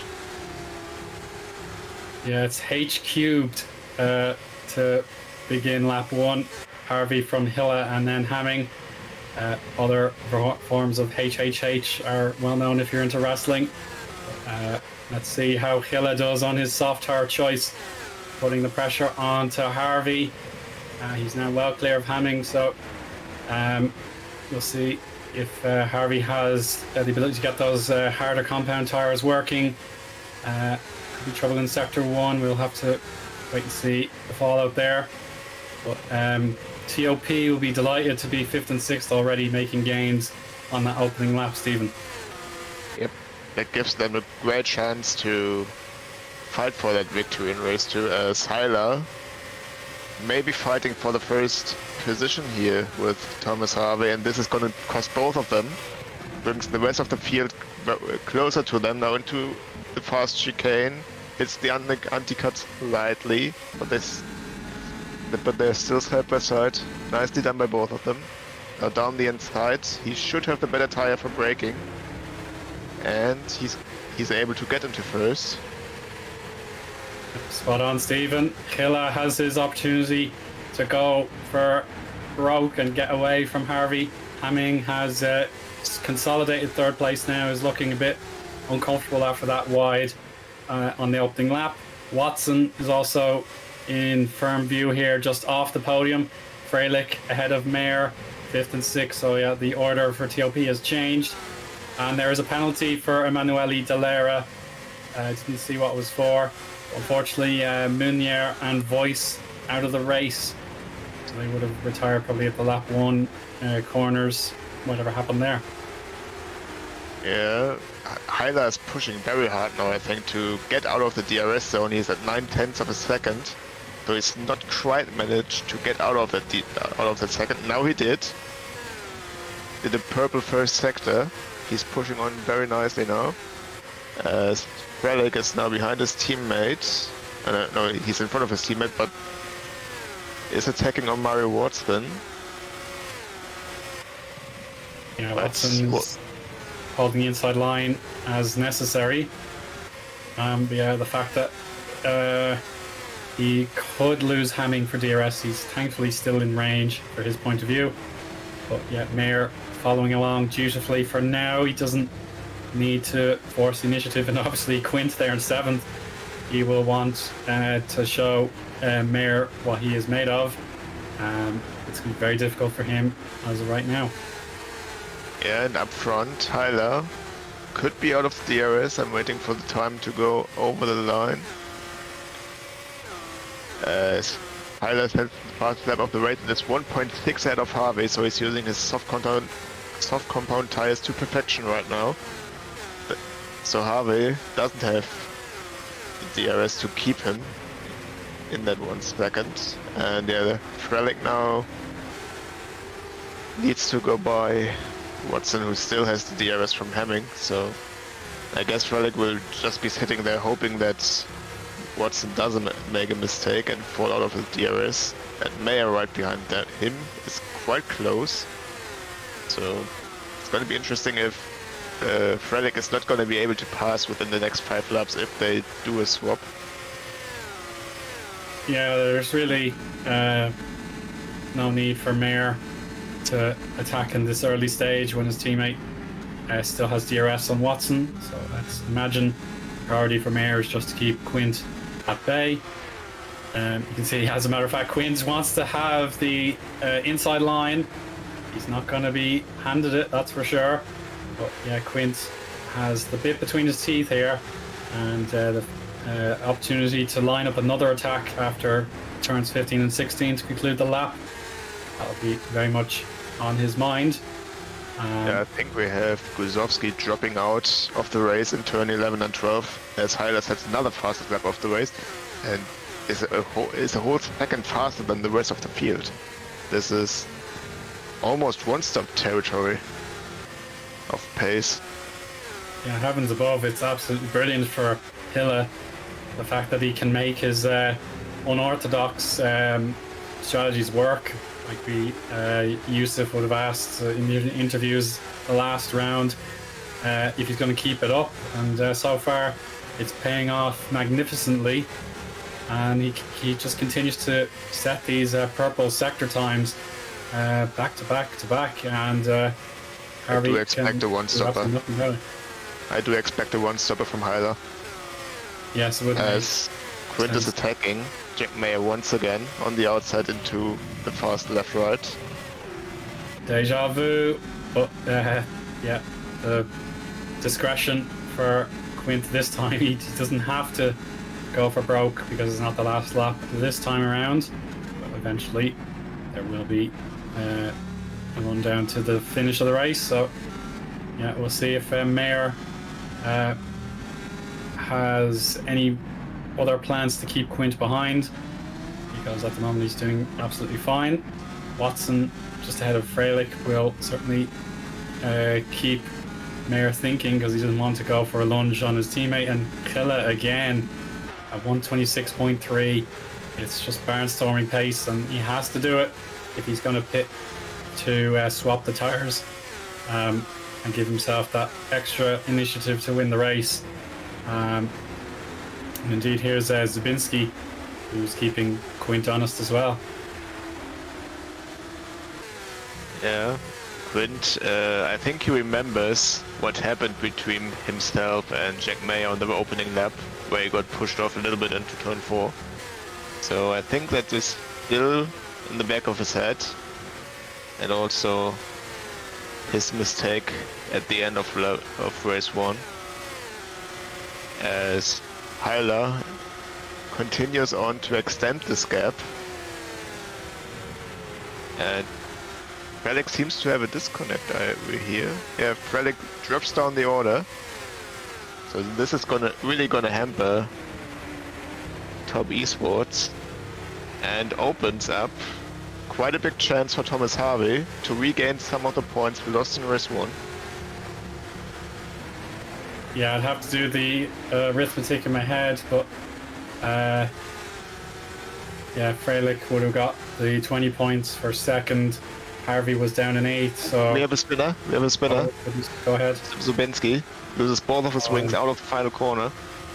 And I guess that's his race 2 over. Now he has to be very, very careful into those corners. I think he might retire the car. Or maybe not.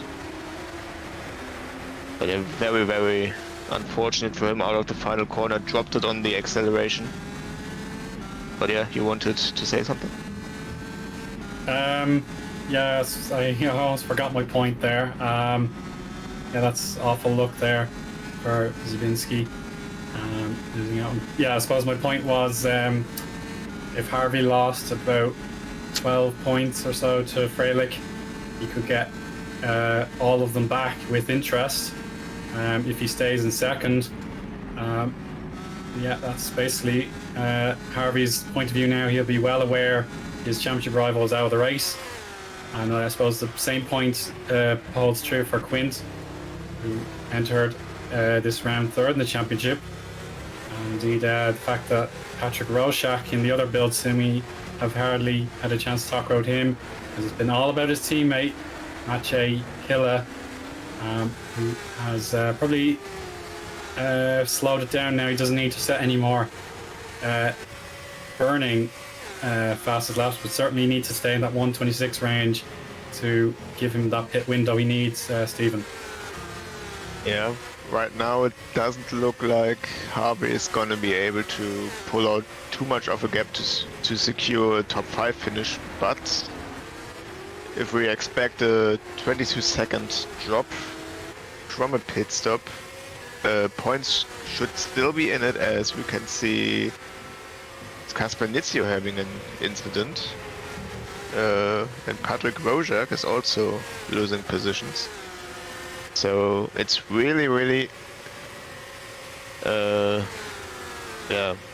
how do I say it? It has a bit of last man standing right now, as we have a lot of dropouts, as Frank Hemming now gets into second, which should be the lead of the race if you're on the hard compound tires. As I cannot think that Heiler is gonna finish that race on this tire. Yeah, well, he'll be obviously fed the information he needs, because there will be 12 to go very soon, if not right now. So yeah, probably the stress of wanting to pull out the pace rather than playing the strategic game here in the sprint race has caused a tremendous amount of drivers to DNF, more than what we saw in race 1, pretty much. And obviously Freilich is the exception, having a disconnect that took him completely out of the race through no fault of his own. So Harvey, his priority now is just to stay on the podium, because you can see the case of Hamming is very strong now. So he can pull out the gaps that he needs. And Watson will want to inherit the podium instead. So let's see what happens for the next 11 laps or so. Yeah, Hyla is still continuing on in the now in the high 27th, but he was more than a second. He was 9/10 faster than Hamming on the last lap. So his pace is still very strong, and the longer he can go, the more of a gap he has to the cars behind. But also the guys later in the field, around P9 and P10, are starting to improve now, with Vincent Gutt putting in a personal best of a 27.2. So the pace is needed by Hyla. Let's see how this lap is going to pan out at a 26.8, still the fast guy around. And when he comes out on this fresh soft compound tires, that's going to be quite an interesting few laps for him, as he will have much more of a tire advantage. As we can see, Harvey trying to get second back, but he's not able to do it right now. And we can see also Quint going very sideways there into 3. He's lost the connection to Jack Mayer by a little bit, and Jack Mayer, instead of defending, is now trying to attack. Stays very close to turn 6 and will have quite a good chance now through the flat out part. He needs the slipstream from the car in front, but he's not getting it. Maybe now, but he should be too far back. Maybe he's going for a switchback now, but no, he doesn't have the pace. But Quint behind him didn't have so much dirty air and was able to close right back up. Yeah, that was a case of Watson just he had the nose in front heading into turn 11, and that gave him the ability to brake on his schedule. And here we go, speak of the devil, Maciej Hilla pits from the race lead. He's got to get fresh tires on to guarantee he can go to the end with the strength of new tires. So here we go, this is his comeback drive. He will re-emerge in 10th position, well clear of Hoekstra and company there, Stephen. Yep, already in the top 10, and now he will have an even bigger advantage, as he now has 10 lap younger tires than anybody else. We saw the hard compound tires being very nice after 18 laps on Dragoon's car in race 1. So I expect quite a big challenge now from Hyla, as we could see after 10 laps his tires were losing quite a bit of performance. And now Mike Quint might fancy a look into the fast chicane. He fancies it, he goes around the outside and he makes it stick. Nicely done. As they both have DRS again, going into the double right-handers. And that's job done, I think, for Quint. Yep, that's job done. Very nice. Yeah, and that's a sigh of relief, I'm sure, for Mike, because race 1 had the opposite outcome. He spun on the anti-cuts and cost himself not only the win, but second place too. And now he has a chance to catch up to Harvey and perhaps give himself the chance to be near enough to P2 in the championship. With Hamming currently in the lead, Hamming has a 3/4 of a second advantage to call upon right now, but Mayer, as we well know, will not easily walk it back and give up. He will want third place back as soon as possible, particularly as we need to watch Hilla's first representative time on the fresh softs. Yeah, Hyla has already gained 1 position. He emerged into 10th and is now into P9. As you can see, Alex Lehoux getting through all of this mayhem in the race, and he's up into P6, has DRS, may have a look into P5, but it's too late.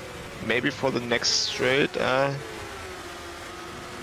That aggressive behavior before the corner made it very hard for him, and this is gonna be one safe straight for Mario Watson. But so far, quite a good commentator's curse. Still, quite a good recovery so far from Alex Liu. Yeah, Alex, I highly doubt he'll be able to stay in 6th place because of Hilla.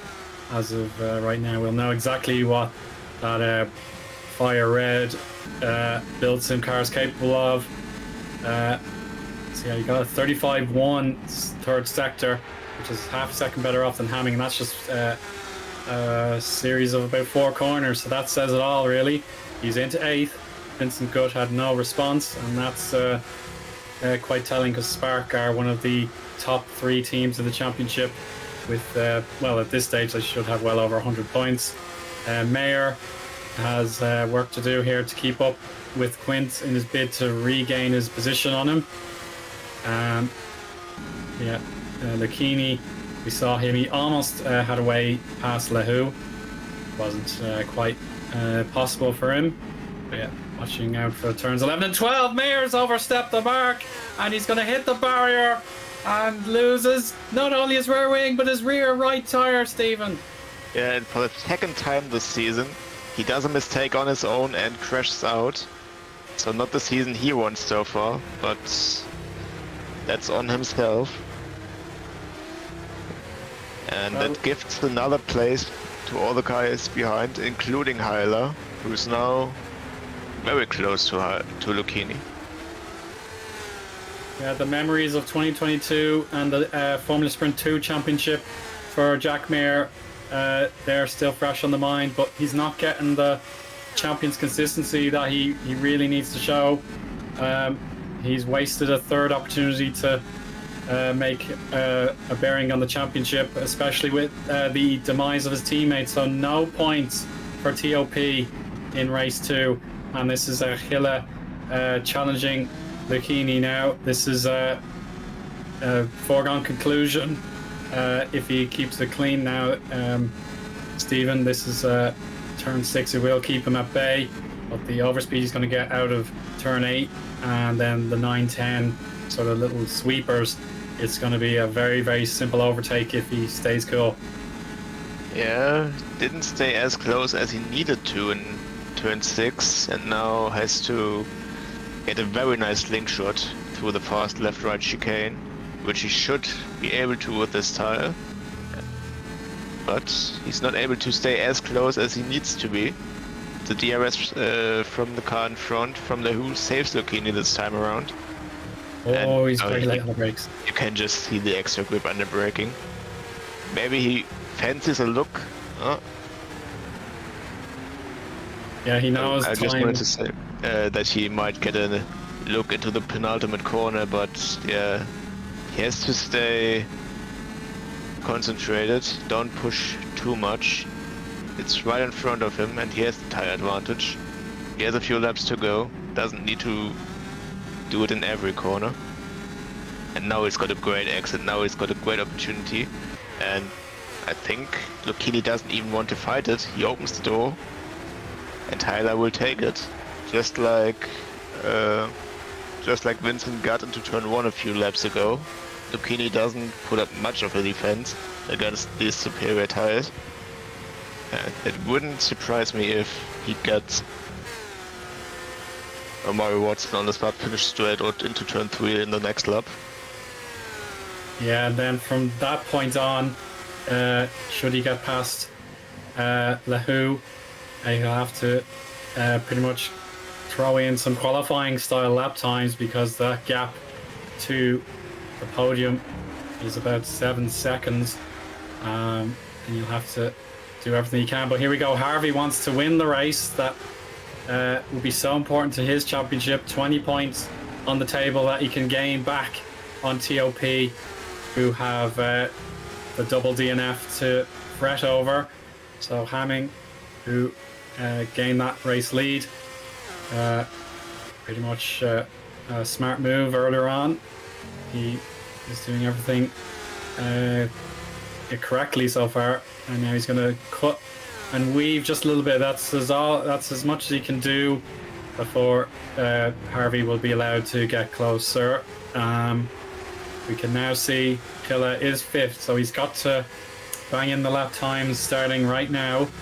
The Sector 2 was a highlight when he was still stuck with the battle. So we'll see now if Killa can pull out an extraordinary series of laps to get back onto the podium. But if Hamming and Harvey don't do anything rash, then I suspect they have just about enough time to get the victory and second place for themselves. Around the outside goes Harvey there. Good pass. Yep, nicely done. He should have the DRS again. And Frank Hamming won't be able to contest that first place now. Hyla has, by the way, has overtaken Alex LeHou, who was also overtaken by Lucchini while we were here at the front. Yeah, it's definitely a much improved round for Alpha Delta. They'll be hoping to get right up into the championship now, getting the confidence they need. But Build Sim, they are very, very competitive in the championship as well. We haven't seen them take victory just yet, but here's a chance now. Killa has Omari Watson. He has him closed down, but he's got to get past him as well. 3 laps remaining. His first opportunity may have come just a little too late, but by most likely turn 13 he should have this move complete, unless Watson backs out for the 3rd DRS. Yeah, turn 6 is gonna be very important now, as he already struggles in turn 5 now. Let's see how close he can stay. Yep, that should be enough. Very close on the exit. Now has slipstream and the DRS, but he's not opting to go into the slipstream directly. Now has the overspeed. It should still be enough. He gets the inside line, and Watson doesn't fight it. So that leaves 6 seconds now, Stephen. I don't think that's manageable. His tires will be dropping off a little bit by now. 3 seconds a lap is a little bit too much. The interesting thing will be the battle for second now. I think Frank Hamming has lost a little bit of grip in his tires, and Mike Quint may be able to have a little look at him if he isn't careful. Last time around they were about at the same speed, but Frank Hamming still had the DRS a few times, and you can see him sliding around. So his rear tires really don't perform as well as they did at the start of the race. I think he's pretty close to be out of the DRS from Thomas Habe, who should have it in the back. Yeah, he's got what he needs out of the 1 second threshold. So his destiny is a little bit more in his own control than it was a few laps ago when he was still chasing Hamming for the lead. Quint is still in reach though, so I wouldn't believe Hamming is a shoe-in for second place either. Killa's sector times, not enough as things stand, but he has gained a second, but it has to be 3 seconds a lap now, and that's nigh on fantasy really. Last lap coming up now. Thomas Harvey will begin in the lead, crossing over now 1.5 to the good. You can see Killa, the red blur just in the background, and he's gonna have to hope for a miracle, I'm afraid, Stephen. Yeah, you should have a look at McQuint in 3rd. I think Hamming's tires in 2nd are pretty short right now, so there might still be a chance for Quint if he can get into the DRS now. It's pretty close. I saw Hamming slide around a bit, but I think the gap is too big now, so we found a bit of pace in the first sector. The DRS open or not? No, it's not. It is open. but he's not close enough. So the final sector begins, and Harvey has increased that lead a little bit more. 4 corners to negotiate, and then he will get his first win in Formula Sprint 1 to begin his 2023 season emphatically. He's been on the threshold, but now if he can get through the second amount of corners in Melbourne, he will secure the victory he craves. And you get it, 1 more to go. Should be routine, and it is. Thomas Harvey for Spark Racing Team is a winner in race 2 of FS1, and that is the boost he needs. Hamming has held off Quint to secure the runners-up spot, and the never say quit hero of Hilla finishes 4th. Yep, he did the one-stopper, made it very interesting for himself, the race, did a lot of overtaking, very nice battles. I think it's always enjoyable if you have to fight for it, as Manoclon seems to be happy about P11. Yeah, it's not been his greatest showing, but yeah, solid points yet again for Maltaforce. And the fact, I must say it again, in case you missed the TOP, after a 1-2 success for our feature race, they've got absolutely nothing here in race 2. So it gives those other teams that extra bit of belief. And now that we're finished the 3rd round of the championship, and we can look forward to the next round in Jeddah, Saudi Arabia. So let's summarize the order once again, Stephen and all of our viewers. Thomas Harvey gets the win. One of my predictions, actually, I'll take that. Hamming and Quint complete the podium. Maciej Hilla, 4th place. Fantastic one-stop heroic drive there for 4th. Watson, Bikini, Lahu, thank goodness for Alex there. Gut, Hoekstra, fantastic from him, and particularly that he started last in race 1. He's 9th, and Dragoon is P10. Rowan GP needed that result. Menno Klont celebrating his 11th place. Federico Marino 12th for EP Lab. Carlos Martin, we didn't see him at all really in race 2, but he gets 13th after DNFing in race 1. Bobby Volkanov 14th, and Craig Pattison again, another point to his name for Frislin. Kaspar Nizio out of the points in 16th. Miram, Koenig, Nizio and Miram are classified, but from Koenig, Mayer and Rorschach down, these are all DNFs for all kinds of different reasons. And then the other drivers that failed to make the finish: Juan Mafuentes, Matthias Zabinski, Szymon Frelich, Matthias Guzowski, Emanuele Dalera and his teammate Luca Frulia, Federico Russo, Loic Munier and Kevin Boyce. So heartbreak for those drivers, I'm afraid, Stephen. Yep. I can only say yep to that.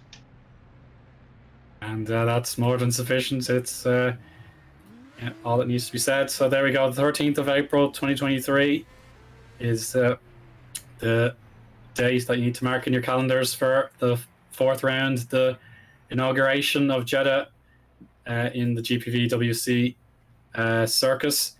And quite dramatic turn of events here in the FS1 championship.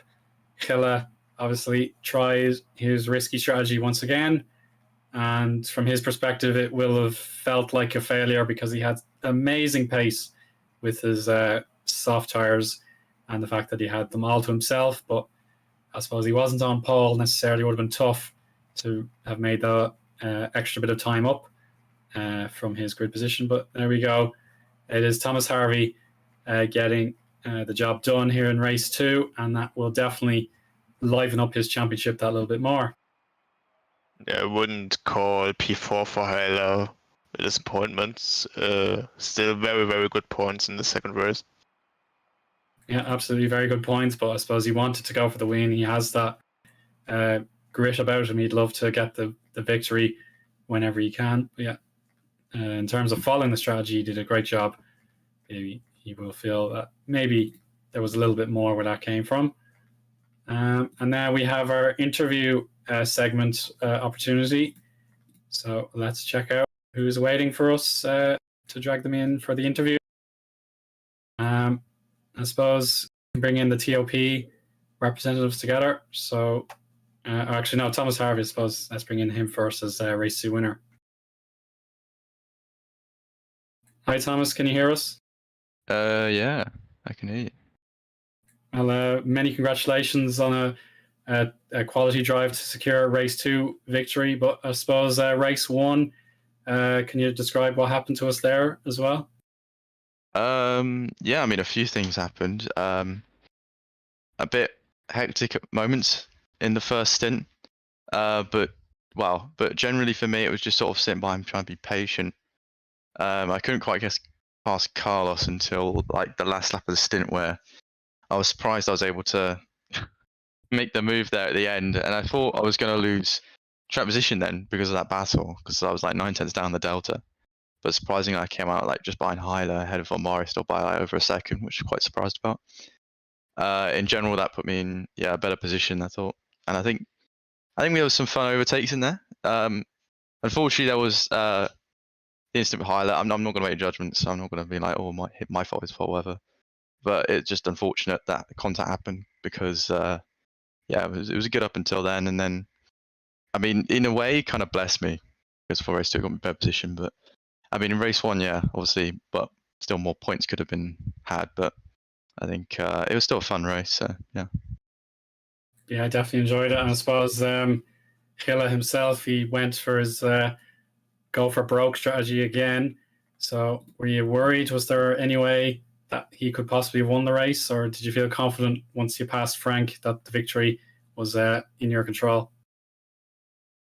Well, I mean, obviously, previously, like that's 2 races, he's been doing 0 stops on the soft tire. So, from my perspective, I thought he would just do the same. And I thought, like initially, I was like, I mean, I saw him get into P2, and it's like, you know, I asked like, what tires are on softs, and I'm like, okay, this is going to be a bit more challenging. But obviously, then it turned into a 1 stop, which I was surprised about. It kind of reassured me because he was pulling away a lot, and I was thinking, well, he's just going to have this easy because there's no way I'm going to regain this position, this time back on the hard tires, no matter how much better the tires will be at the end. But obviously, he couldn't make it to the end, and that meant that me and Frank were basically just given free rein to sort of battle for the win.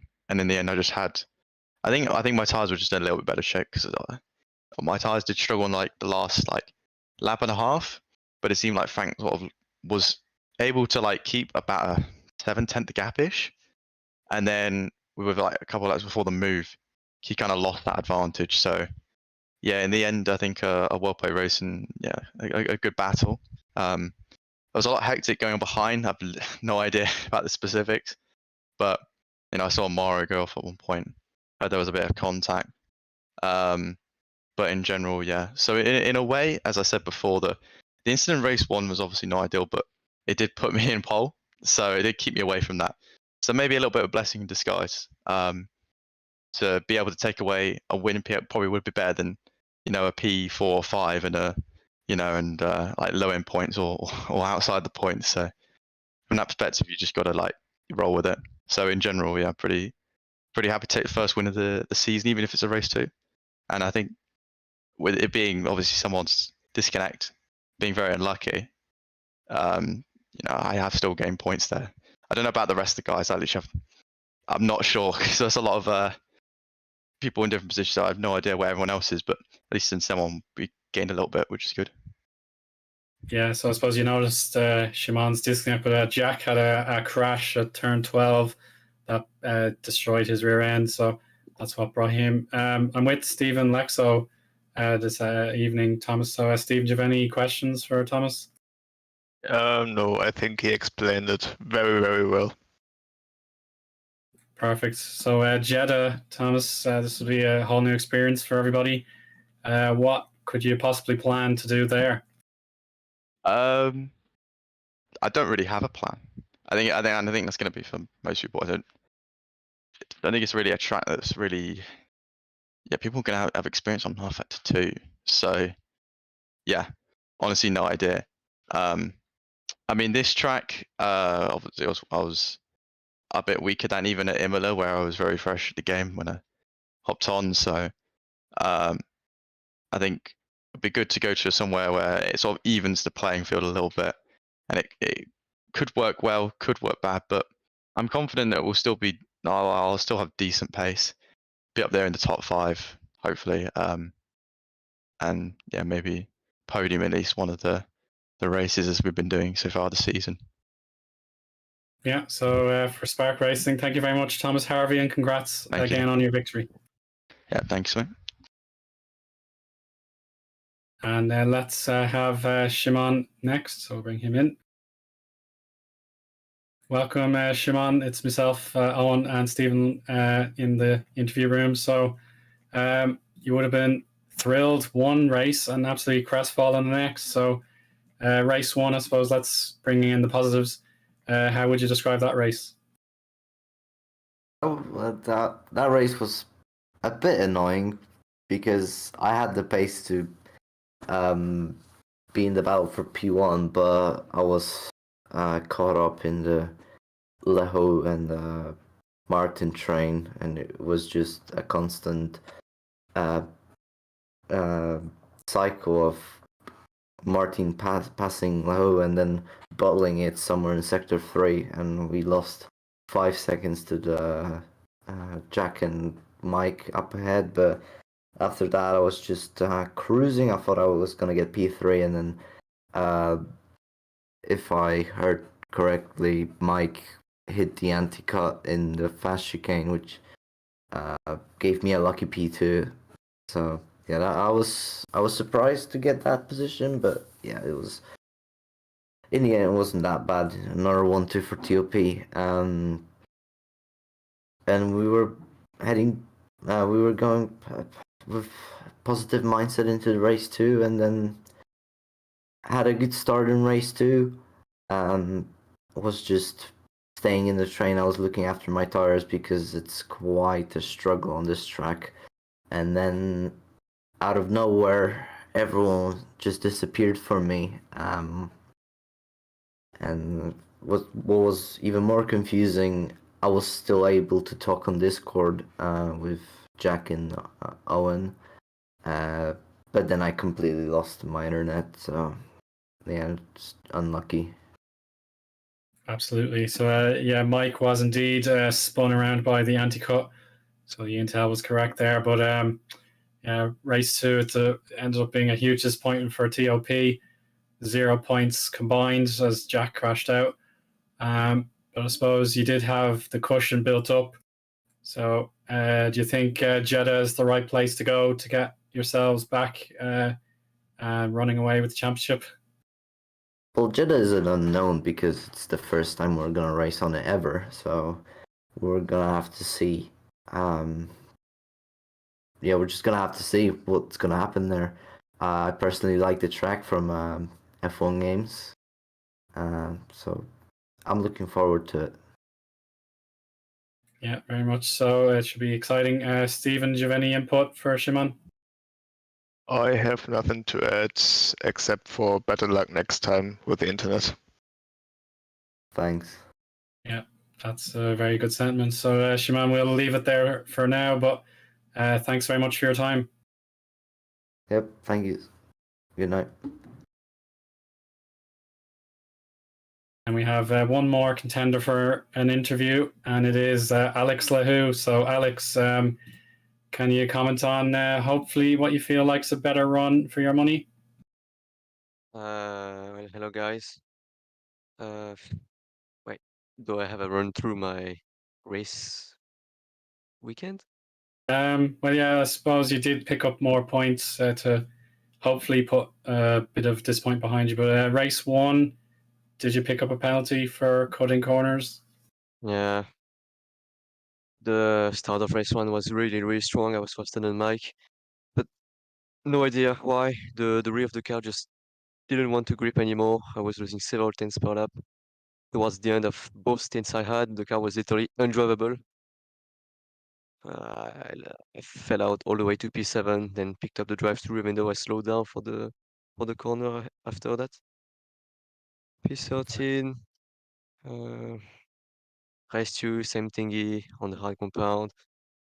Really strong pace on the beginning that the car was literally undrivable in the end. Sure, but I suppose you were able to do a lot better in the earlier stints. So I suppose your teammate, we recall on race one, he had a horror spin in midair. So is it a case of some points dropped as well as the fact there were some gains?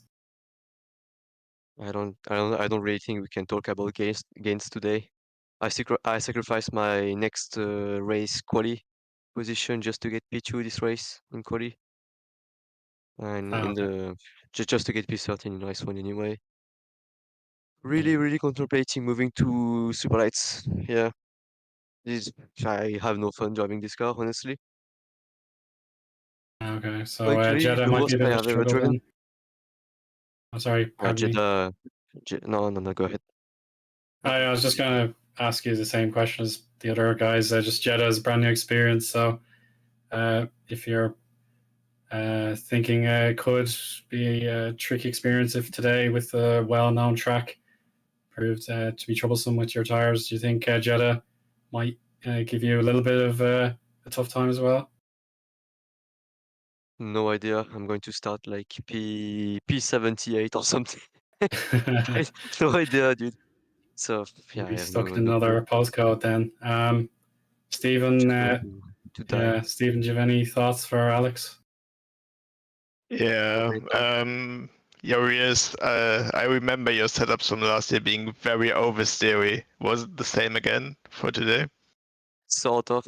Yeah, there was quite a bit of oversteer. It worked out in the beginning, but towards the end, nah, no thank you. So I guess I have to figure out something else. Okay, and at least the race went better than last year in Melbourne. So yeah, I'm not sure I got a podium last year. I mean, race one. We all know what happened. Yeah, race one, no, I have no idea what happened. In fact, I'm blind in my left eye. Okay. Well, better luck next time, and I hope that you find your fun with the car for Jeddah. Yeah, I will try. It's really hard.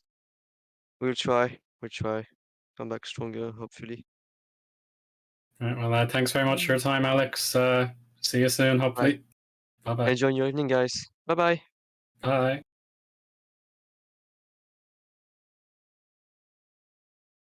Maciej Hila has actually put himself forward for interview as well. So, Maciej, that was almost one of the most fantastic drives you could imagine on the one-stopper.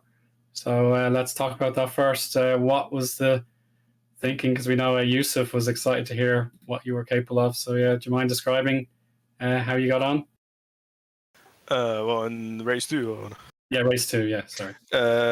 Yeah.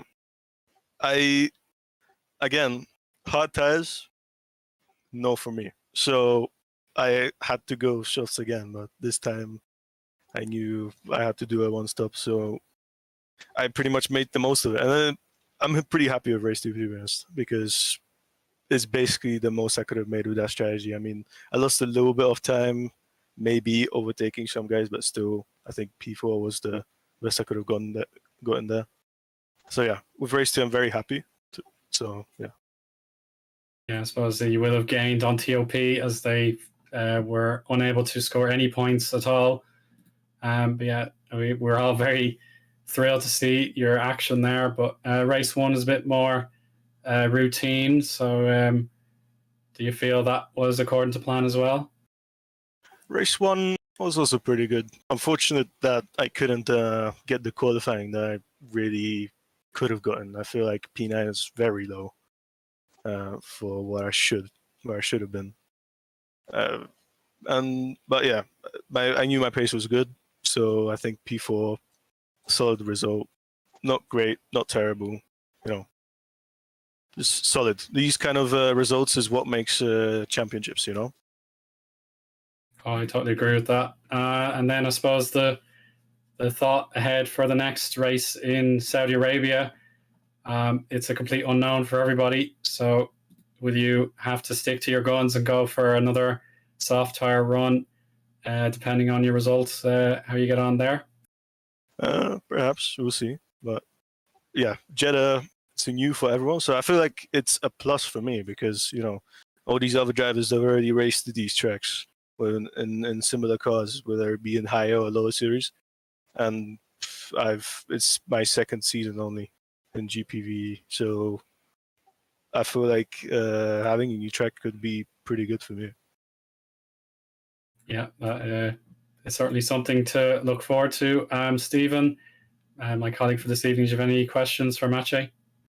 Yeah, actually, as you had the pit stop in race 2, were you going all guns blazing throughout the whole race, and was it more fun than looking after the tires? Oh yeah, absolutely. I can't lie. The start was some of the most fun I've had in these cars, because overtaking like, what is it, 4 drivers in 2 laps? Crazy. Yeah, very, very nice. That's what I hope to hear.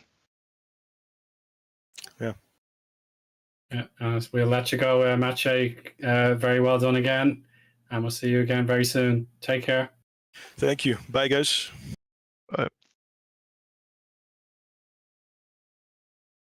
Right, so that concludes our interview segment, as we have completed everyone who has put themselves forward. So, Stephen, I really appreciate your time. Do you have any closing thoughts for this evening? It's been really fun. We had some very, very nice racing, a lot of very clean and awesome racing throughout the fast corners, a battle for the lead until the final lap. So, what more can you wish for? Yeah, that is as good as it gets. To have battles to the end in both races, it's a privilege whenever it occurs. So yeah, Stephen, thank you so much for your time this evening. Tom, Stephen's on the camera work. Very, very grateful for that as well. And for myself, Eoin Harmon, it is a good evening, and see you again next time in Saudi Arabia. Goodbye. Bye.